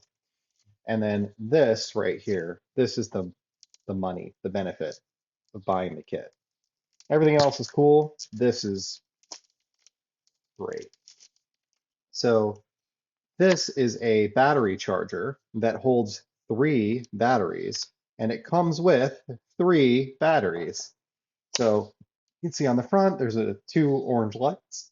You can see on the front there are 2 orange lights to indicate that they're charged. And then it comes with a USB-C cable, of course. So we can plug this in and we can charge it and see where we're at. But this enables you to charge the batteries while you're still using the camera. So if you don't get the charge case, then what ends up happening, the camera has to charge the battery. So then you cannot use the camera while you're charging the battery because you have to charge it inside the camera. So this goes in here, English, and then it wants me to activate the camera before use. That's pretty cool. And then it looks like we can use these mounts with or without that nifty case. I'll probably use it without it for what I'm trying to do. If I was going to be putting it on a motorcycle or something like that, or if I mount it outside the car, I'll probably put it in the case. But so we'll let these batteries charge up for the first time, see how they are. And then maybe we can go for a drive later or tomorrow or something like that. I've got a bunch of labels that I need to print for eBay packages, so I should go get on that. So we're gonna let those charge. That's charging. What else? I'm working on both of my Eufy vacuums right now. I really like my Eufy vacuums. I've had the first one for 3 years. I've had the second one for 2 years. They've both been really, really good. But nothing works perfectly forever without issues, right? So what I ran into the other day is my vacuum that's out here in the garage has a bad battery. So when you tell it to start, it comes off the base and then it's like battery's bad and then it shuts off. So I ordered a new battery for that. It's right here. Just came in. It's like 20 bucks for a battery, so not a huge deal. And then I also had an issue today with my Eufy that I have inside, which that one's a little bit more advanced. That one does like mapping and knows its location based on mapping and stuff like that. Like it's actually like aware of situations and stuff. It's really slick. So that guy, uh, the side brush started making noise. So I have to get a new one of the gears inside the motor is stripped. I got dog hair, so I mean it's not an easy environment to clean. But so this came. I got this in the mail too. This is for the action cams. So this is a suction cup mount for your windshield, but it's a pump style. So you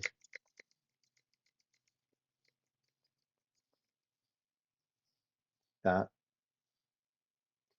and then it has this kind of adjuster nut thing that can go all over the place. It's got kind of the standard quarter 20 threads, a couple other connectors and stuff like that as well. So obviously you could just unscrew this if you wanted to. Um, we could like take this off of there. And then it came with the head to work with an action cam. So the idea is that I could actually stick this on the windshield and I could clip this camera right into it. There's a DJI logo on one side. That's the side that goes to the front. So I could stick this to the windshield and then I can kind of angle this around and get it to where I want it to be, kind of like this, and have it pointed at whatever or doing whatever. And I've got a lot of adjustability. And then when I'm ready, I just tighten this nut and it stays where it's at. And, it's nice and solid, right? And then these cameras support image stabilization, something called Rocksteady. So I'll turn that on and we'll use that as well. When I've done driving videos in the past, I've tried using my iPhone, but it gets messy because the phone like connects to the Bluetooth in the car, and then it wants to like it wants to use that as your microphone, and that doesn't sound the best. So it's not good for what we're trying to do here. But what's cool is the Osmo can actually connect to that microphone in a protocol that's better than Bluetooth. So it can actually get higher quality audio than I get from that microphone on my phone. And I use that all the time on my phone, and it works really well. So I'm super excited to play with that. This stuff is just icing on the cake. That's actually really cool. So the Osmo might end up being my new vlog camera. I don't know. We'll see. Because it's kind of annoying to tie up my phone for the vlog sometimes, although it does look good and it works pretty well.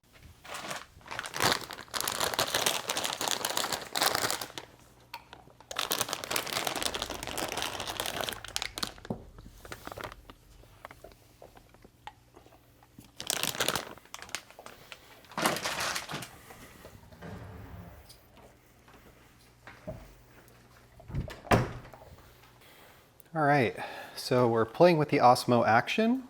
I'm also using the Osmo mic, so we'll see how this works. This video might end up being unusable, who knows? Yesterday, off camera, I did a service on this, so I changed the oil.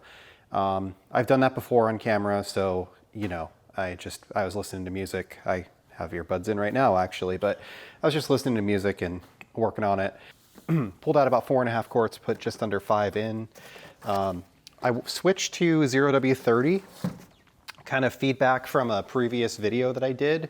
Somebody posted and basically called me an idiot for using the oil that Mini tells you to put in it because the car is tuned. So then I asked, well, instead of calling me an idiot, can you try to enlighten me as to what I should be using instead?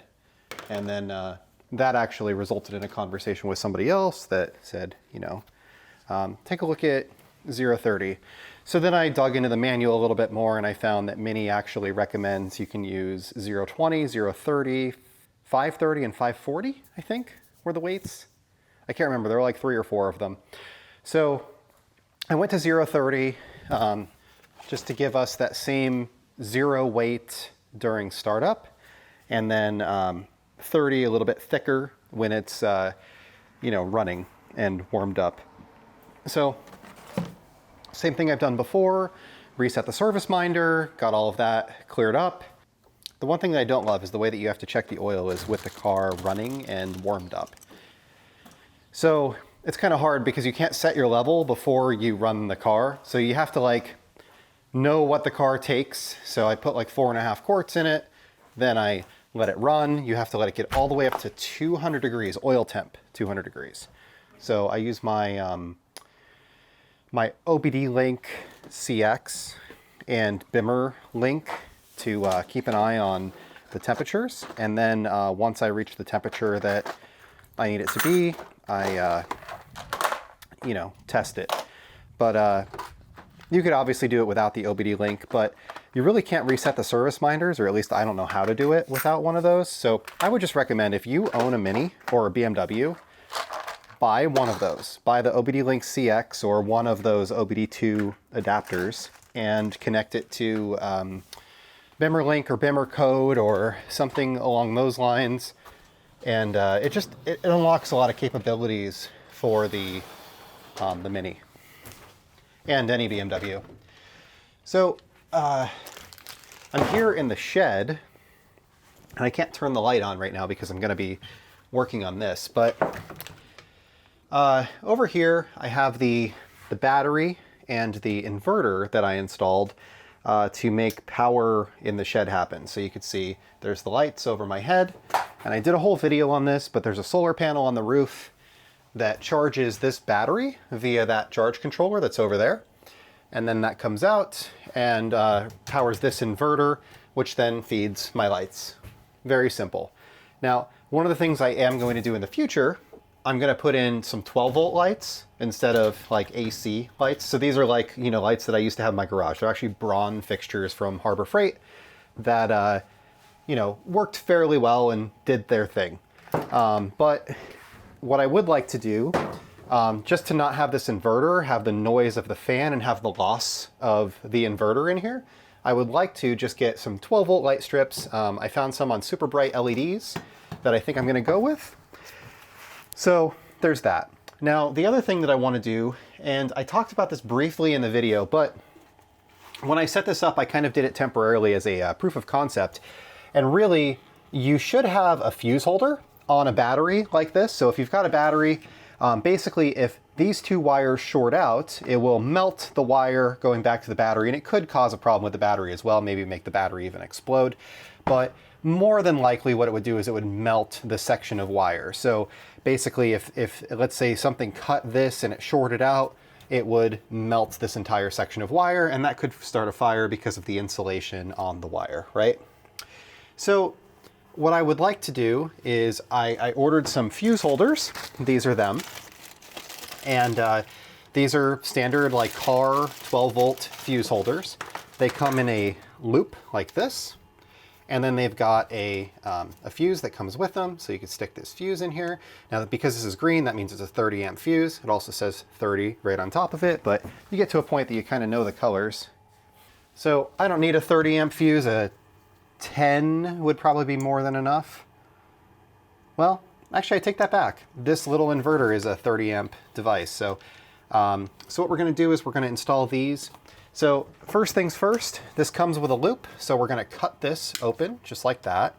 And I like to leave the side closest to the fuse short so that basically you want to protect as close to the battery as possible. So we're going to leave this side short. I'm actually going to make this short as well. And then on the other one, we'll probably do the same thing. So we're going to put a fuse holder on each, one for the feed and one for the lights. And actually, let's make this one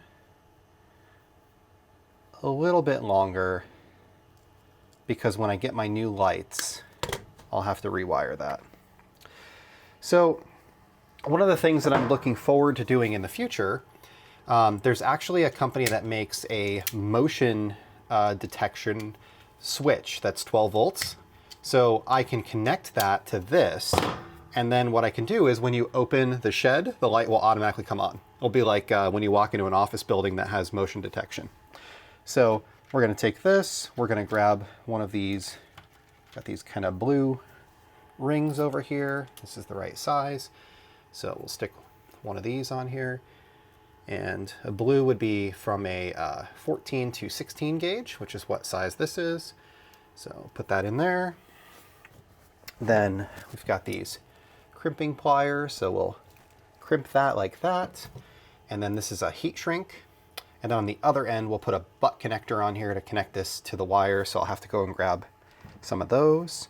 While we're here, let's work on this other one. So, got the same thing here. So it's Sunday, 22nd, I want to say. 21st, Sunday, July 21st. Nearing the end of the month, I have, I don't know, 3 or 4 unreleased videos. I did a bunch of 5-Minute Fridays, but I still have to get those released. So I'm gonna go grab some, my heat gun and a couple of the butt connectors. So heat this up.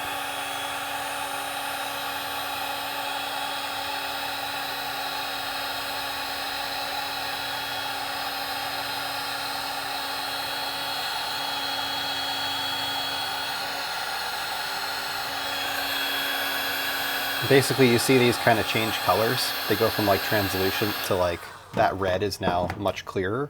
You know that it's good to go. So we'll do the same for the others.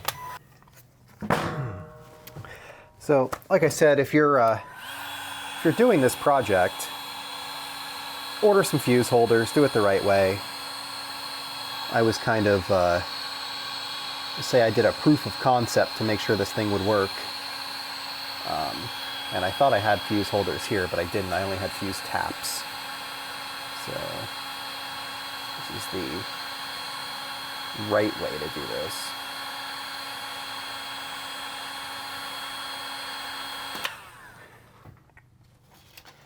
Here's my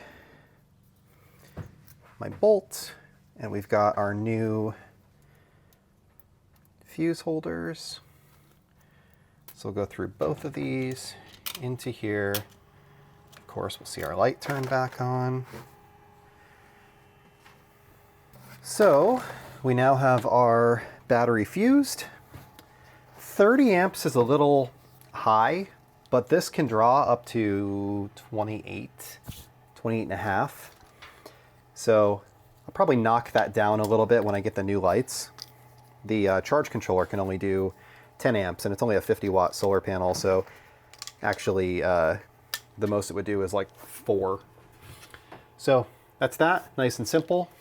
Did some bunch of yard work, tree trimming. The green waste can is completely filled. I actually just ordered another green waste can, so they're going to bring me a second one. It's only $5 a month to have a second green waste can. I didn't realize it was that cheap. So they're going to bring me another one so that I can get rid of some of the old bushes and plants and stuff like that that we have in the backyard that we don't really care for. So got that going on. Oh, I picked up a drone. I think I talked about that very briefly, but I can show you how that works on camera. It's actually really cool. I didn't expect it to be as easy as it is to use. So let's pull that out and we'll play with it a little bit because I can show you that on camera. All right. So basically, there's 4 arms on this. So this is the drone itself. That's what it looks like. So you flip out the arms, this one and this one, and then these ones kind of spin around like that. And then you take this cover off of the camera, like that, and then we can turn the drone on, tap, then press and hold. We'll do a little sound, like that. Then this is the controller. So same thing, press and hold, turns it on. And then we have to use our phone. So they make a version of the drone that doesn't require you to use your phone.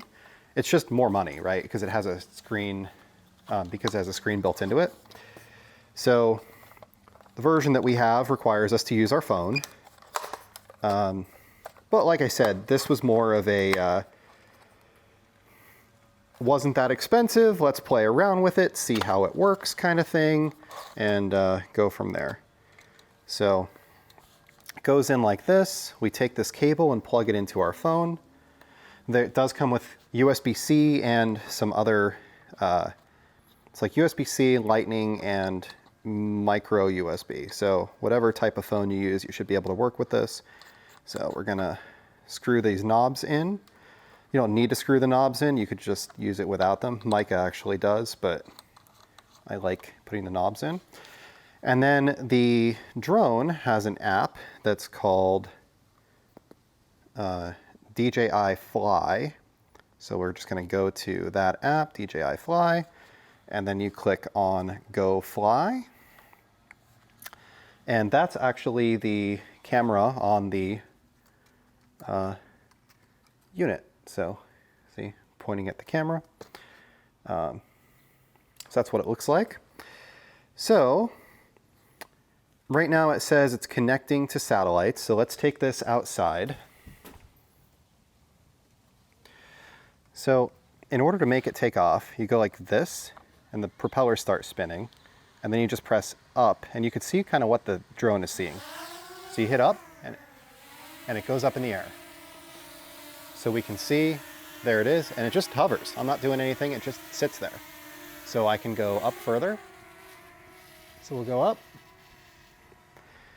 And now you're kind of flying based on what the camera is seeing. So here's the camera, here's the GPS point where the camera is, and basically I can go left, right, I could spin it in a circle. So there's me spinning it around. There's the park across the street. And then I can kind of adjust the camera angle down. So like there's my house, solar panels, for example.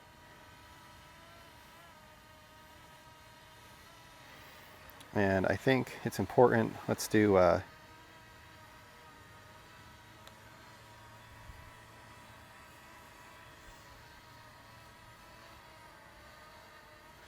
we're going to put my phone on Do Not Disturb because I don't want to lose this. So now we can kind of just screw around with it a little bit. And basically what happens is it marks a home point. So it marked my driveway as home when I started, and it basically shows like what I'm, it basically knows where I am, and it's going to come back to me if it has to. So if I just go here, you can see there are some people in the park. I can actually zoom in on them a little bit. So there's people in the park. And then we can just go up in the air. My height is currently 27 meters. So let's go to like 50. So that's like 150 feet in the air. So now we can just kind of fly. So here we'll go bring our lens up. We can just go forward. So it's showing that it's flying at 8.8 meters per second. Now there is like sport mode, so you can fly at 3 different speeds. So if we go to sport mode, this will be high speed.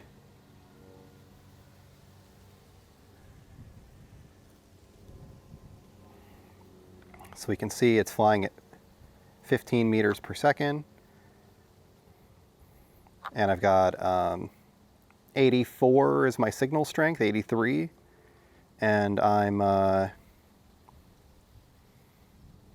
300 meters away.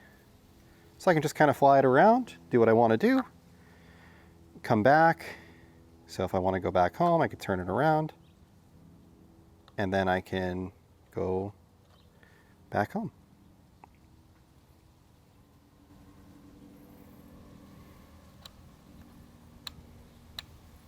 There's the park. My house is like right there, the solar panels, you can see. And obviously you can put it in like normal mode or cinematic mode, and you can do videos with it. So I can say that I want it to like fly around my house. So if I want to, let's go to cinematic mode. I can say, I want you to do a quick shot, and I want you to do a circle around this. And I can do that, and I can hit start. And then it will kind of do a big circle around the house here. And you can see it's showing 1%, 2%, 3% as it goes around. So if you look at it in the air, it's actually moving and it's doing its thing.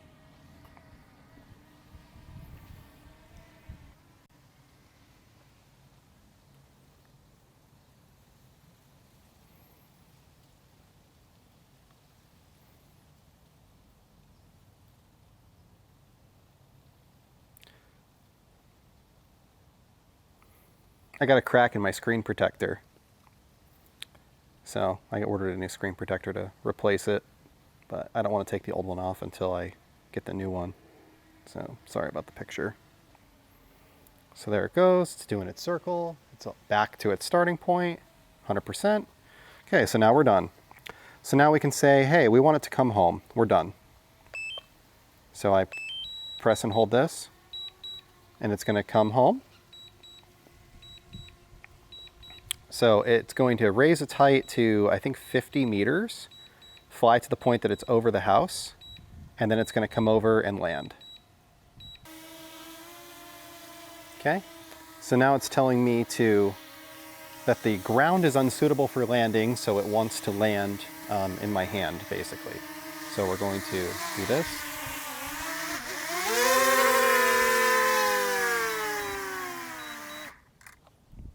And then it lands, and then we're done. So we can put this back. We can flip these little arms in, shut off our drone. So tap, press, and hold. Flip this in.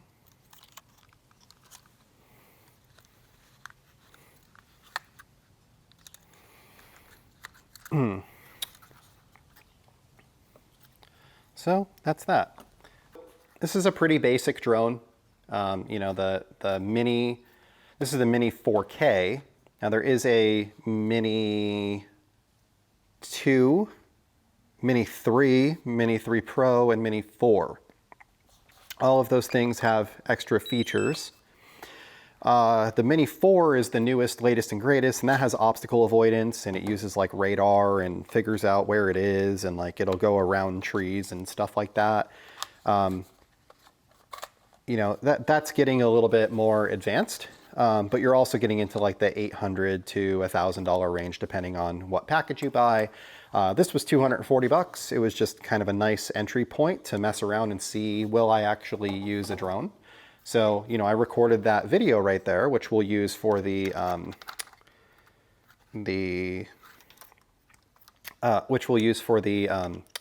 solar video, but you know, I don't know how much I'm going to use it. So put our little door on here.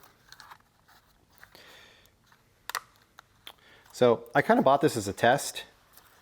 Like I said, I try not to like abuse the return policies of companies and stuff like that, but I've been looking at drones for a while. I've been kind of trying to figure out an excuse why I needed one. I still don't know that I do, but I just thought this could be a cool way to find out, see if I'll actually use it. And if I use it, cool. So I'm kind of going to spend, you know, 30 days with it, see if I use it a lot. If I do, we'll be keeping it. If I don't, then we won't. So this still has full battery. That has about 70% battery. So we're going to let that charge up. It's USB-C, so we've got it plugged in over there. Another thing I'm going to be working on here, I picked up this is it's from Detail Division. It's the Ghost bucket. And like the Ghost has like an Ulaut because it's like supposed to be German, but it's basically just an NSF certified clear measuring bucket for food keeping. So we're gonna play around with this a little bit. I'm gonna wash the car with rinseless. I also have these that I'm gonna be trying out. These are from Phoenix EOD. So this is their kind of rinseless sponge. So you guys have seen me use the DIY Detail one before, the Legacy sponge. This is the one from Phoenix EOD. It's kind of the same thing. It's that soft sponge material with the cuts in it. So we'll test this out and see how it works. And then, yeah, maybe let's set up a rinseless bucket. So this is my Yeti rinseless bucket, which is my current favorite. So we'll pop this out and then we'll stick this in there.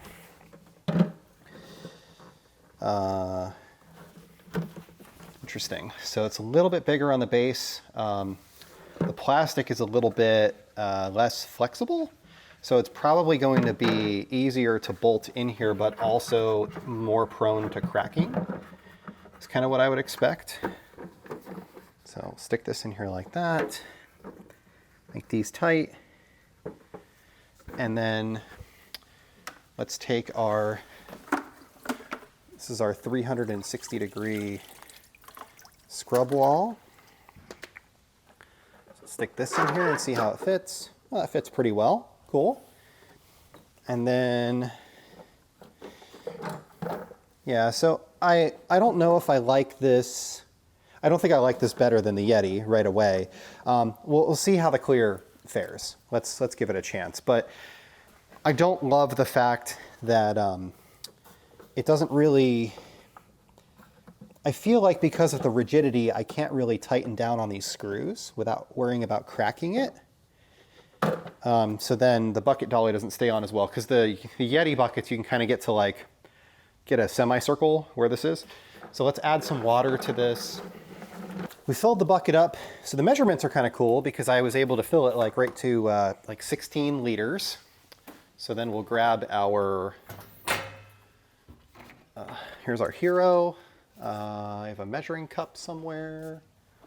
This needs to be mixed 256 to 1. So we need 64 of this. Just a little bit of math. Take 16,000 divided by 256. You'll get 64, approximately. So there's our rinseless solution. This solo sprayer in particular, it kind of like suctions the bottle when you empty it. So I don't love that. The other one doesn't do it, the newer one. So that just kind of solidified it for me. I'm going to order another one of those. This one's going to go to Jessica for her plants, because she only does a little mist here or there. But I ran into problems when I was defrosting the fridge with it, doing that. So this is a little bit less flexible than the DIY detail one. For getting into these crevices, you have to push a little bit more. I don't know. I mean, I like the green color actually, because the dirt is going to show up on it, which is nice. The one side of the DIY detail sponge that I use all the time is black. So that isn't the best, but I do like that the DIY detail sponge has two different colors, one for each side. So you can kind of say like, okay, well, I'm going to do, you know, I'm only going to hit wheels with the black side, or I'm only going to do this dirty part with the black side, and kind of give yourself some level of protection there. I realize I don't need 16 liters of this mixture. Like, I could use less. Maybe in the future I will use a little bit less, but I like to kind of, I don't know. I like to have a lot in there. Maybe it's just me not 100% trusting rinseless yet as a safe method of washing cars and not scratching them. So I feel that having a little bit more in the bucket protects me a little bit more from scratches. It's probably not necessary, but man, rinseless is so cheap because it's mostly water. You know, that little bottle there, even if I'm mixing up full buckets like this, that 16-ounce bottle, 16 ounces is about 500 milliliters. I used 64. So I could wash this car 9 times from that bottle. And the gallon is obviously even cheaper. So I would say I'm okay with my cost at the moment.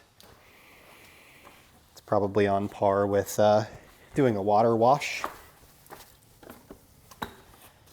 with some of my favorite soaps. And you're not using wheel cleaner, and you're not using tire cleaner, and a lot of those things that are a little bit expensive.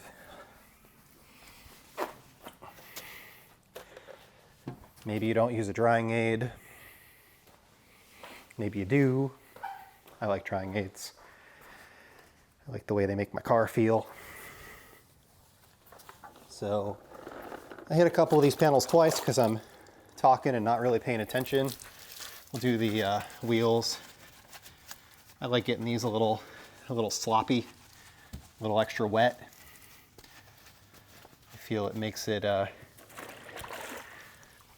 more likely that I'm not gonna introduce marring. A little bit easier to break down the brake dust, break the brake. Take a second shot at anything that has front impact, just for the bugs and stuff. Looks like almost all of them I got on the first shot anyway. Hit the windshield again. So, coming up, I want to finish up the solar video. I'm close. I'm waiting for my first bill to come from PG&E, kind of post-solar. So you go through kind of a multi-part process with this.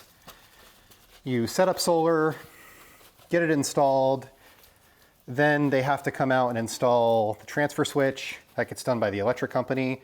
So that lets you actually like use the solar. And then they have to approve your ability to sell or export. It's called permission to export or permission to operate, which means that you can actually like use the extra power that you're creating to supply the grid. And then once you get that, they have to change your billing, which takes 1 to 2 billing cycles. So basically what ended up happening was I had a bill for about $400 for the month of May. Then for June I had a bill for $26. And then they changed my billing and I got a bill for negative $7. So now I have a bill for like $18 and change is what it ended up being. The 26 turned into that. So now it started a whole new billing cycle with a billing, different billing term. It used to be like the 25th through the 25th. Now it looks like it's like the 1st through the 25th. So that $7 was my, first 5 days of the month or whatever, or last 5 days of last month. So right now when I log in, it shows that I have, I've used 30 kilowatt hours, and then I've exported 500 or something like that. So I owe them for 30, they owe me for 500. Now the rates that we pay are very different. I pay somewhere between 30 and 50 cents a kilowatt hour, depending on the time of day. And they pay something between 5 and 15 cents a kilowatt hour, depending on the time of day. So, they're paying significantly less than what I'm paying. But I guess what's going to end up happening is I'll start getting these monthly bills that will say, this is your excess, this is what you used, this is how much you did, and this is the difference. And if it's if I owe money, I have to pay it, immediately like any other bill. It's going to ACH out of my account. If I have a negative bill, which basically means that I produced about 5 times more, or I exported rather, about 5 times more than what I consumed from the grid, then what'll end up happening is I will have a credit, and that credit will build on my account. So then, in addition to this, I also get billed for a connection fee every month, which is like $25 a month or $26 a month or something. They just changed it. It used to be 16 bucks. So I don't know if I'm grandfathered into the old one or if I'm getting the new one. And anyway, that's why I'm waiting for my first bill, so that I can actually show the economic impact that it had on me. Now my solar has a loan, and the loan's $400 a month. So I'm not without an electric bill, so to say. But my electric bill was, this month last year was $566. So, and right now I've been pretty much 100% self-sufficient. We've had a couple days where I dipped into the grid for a short period of time. You know, you have a cloudy day or something like that, but our weather here is like really good, so I should be able to run almost the entire year without much of an issue. And that's the hope anyway.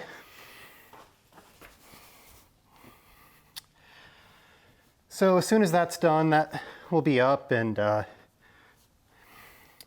record a bunch of 5-minute Fridays. I have to edit those, so I'm gonna get that done this afternoon. The green Mini needs a service. Probably do that tomorrow. Easier than easier than moving everything around in the garage. She'll be gone tomorrow. This will be out of here. I can move the green Mini over and do it. All right, looks like my camera's almost dead. About an hour into the video. That's an hour's worth of footage that I'm gonna have to go through. So I'm gonna hit this with some drying aid. Not that I really need to, but I just like it. I like the slickness. I like the feel, even though you're not supposed to rub on your car. I like how it feels when I rub on it.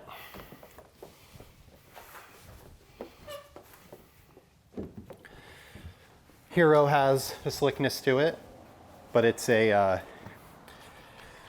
what they call a non-durable polymer, so it will wear off pretty quickly.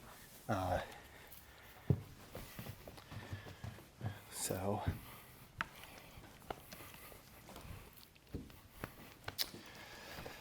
work through this. So other stuff, yeah, like I mentioned before, I work for an IT company, and oh, that CrowdStrike thing.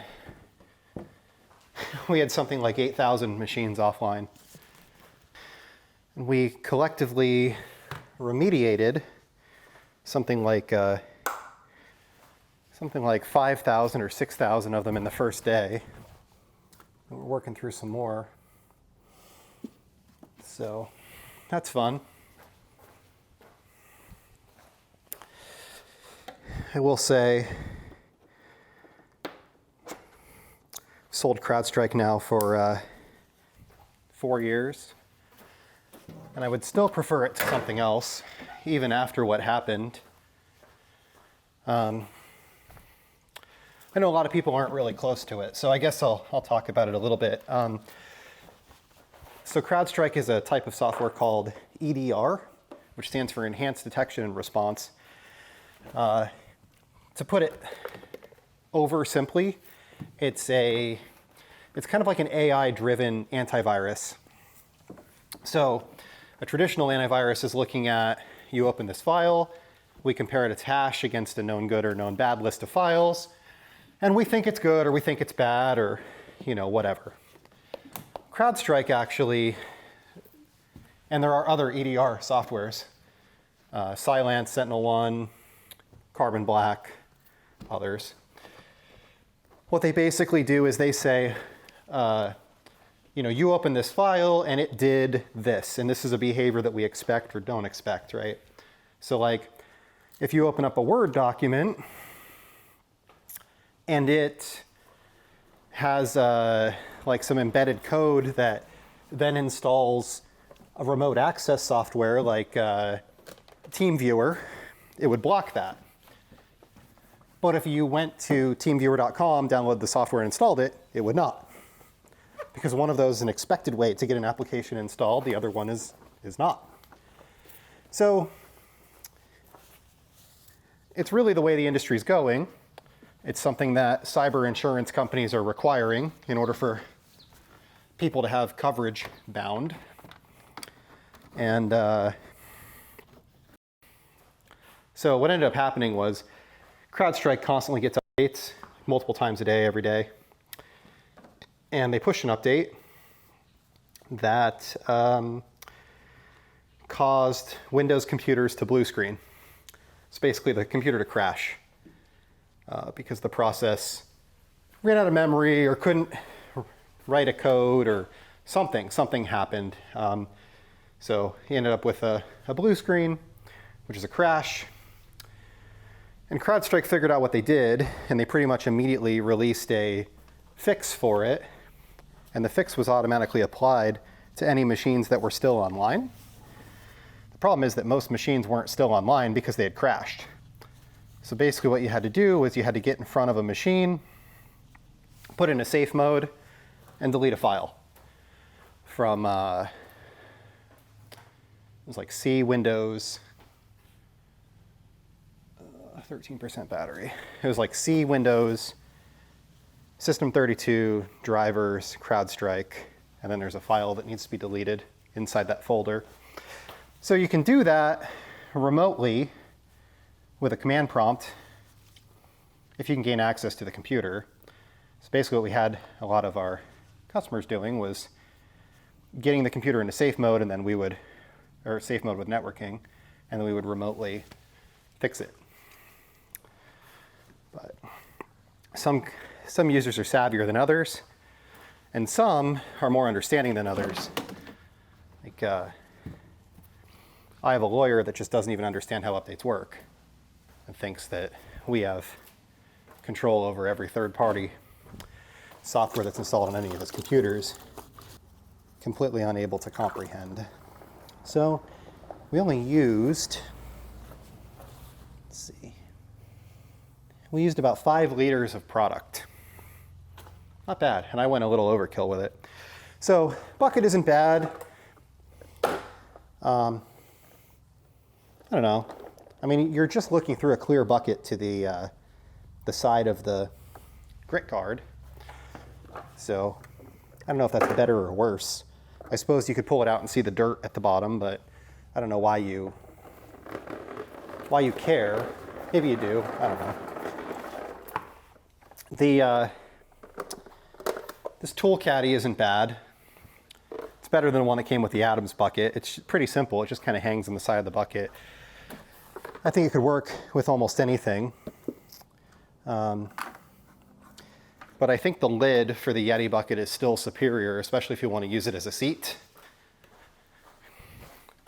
You know, somebody posted in my video, well, why would you use it as a seat? You have a Viper chair. And it's like, well, yeah, but not everybody has a Viper chair. And I also said that in the video, if you had paid any attention to the things that I actually said. I don't expect everybody to watch every minute of every video. That's completely unreasonable. But I do kind of expect that if you're going to like call me out because I said something stupid, that you would at least watch the whole video to make sure that I already didn't say that. Like, oh, why would you ride a Yeti bucket? Or why would you sit on a Yeti bucket when you have a Viper chair? Like, okay, well, I said in there, if you didn't have a chair, or my example was, everybody comes into my garage, they immediately sit on my Viper chair, so then I don't have anything to sit on when I'm in my garage because everybody else is sitting on my Viper chair. Like, that was the use case. So, yeah, I'm gonna sit on my Viper chair over the Yeti bucket. Clearly. Like, I don't know. I feel like there are always these people that come out in the comments and they feel like they have to like get you for some reason. And I don't get it. So anyway, it's all silly. Everything we're doing is silly.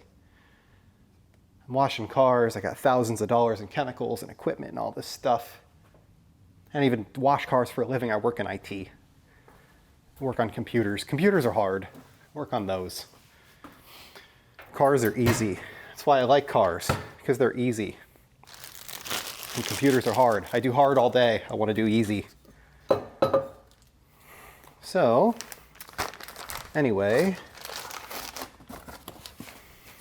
got a bunch more stuff to go through, tons of chemicals. Also, I think I'm going to pick up some more stainless steel shelves for this wall. I think I'm going to get an 8-foot section and then maybe a 4-foot section for below it, just to put extra chemicals on. So I was looking at a couple of those, a couple different options. Webstaurant store is probably where I'm going to get them from. I don't need anything crazy, but they have 304 and they're a lot cheaper than some of the places that sell them specifically for garages. So I think that that might be actually a good option. So maybe we'll do a video on those too. It's going to be a minute before I can make that happen though. Those are, they're expensive. Well, they're not that expensive actually in the grand scheme of things. You know, I forget what I paid for my shelves over there. I want to say those were like $300 or something like that, $400. They're like 125 a piece maybe, something like that. I have a handful of DIY detail stuff still. I have some stuff from White Diamond still. So it's like every brand I try, I'm keeping a couple bottles. Start working through some of the bushes and trees and stuff in the back of the yard, and I'll show some of that. I replaced a sprinkler controller, sprinkler valve, I guess is what you would call it. So I have a sprinkler controller, it's over there, it's an Orbit Beehive. And then I have these valves that have a solenoid on them, and the solenoid opens and then it lets water out, and that controls those. Well, a couple of those, they're either bad or the diaphragm's sticking or they're leaking. There's two of them that are actually leaking, not the solenoid itself, but the threaded fitting where it connects to the 1-inch PVC. And the way that these things are designed, it's kind of like, it's really stupid. So they've got two pipes that sit next to each other on this one unit. So it's one unit, and it's, you know, imagine a horseshoe, you know, so it's shaped like the letter U kind of upside down. And there's two pipes that thread into it next to each other. Well, because they both thread into it, if one of them becomes loose or leaks over time, you can't just tighten it up because everything below that is glued. So I've just decided that instead of like trying to rebuild and screw with these, they're like $18 a piece. I have like 6 of them. I'm just gonna replace them one at a time.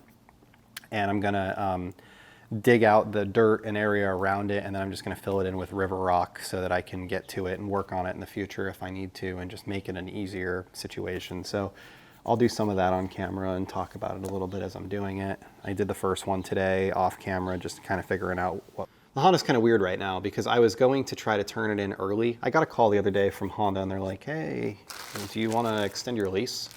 And I was like, or do you want to come in and lease another vehicle? We could probably put you into another vehicle for the same payment. You know, they always talk payments. And I was like, no, when I'm done with it, I'm done with it. It's going to come back and you're going to get it. And they're like, oh. And I said, yeah, unless you want to like get me out of it early, you know, whatever. So he's like, well, maybe we will. Why don't you come by and talk to us? So I thought that I might go by and see what they say, maybe get out of it early.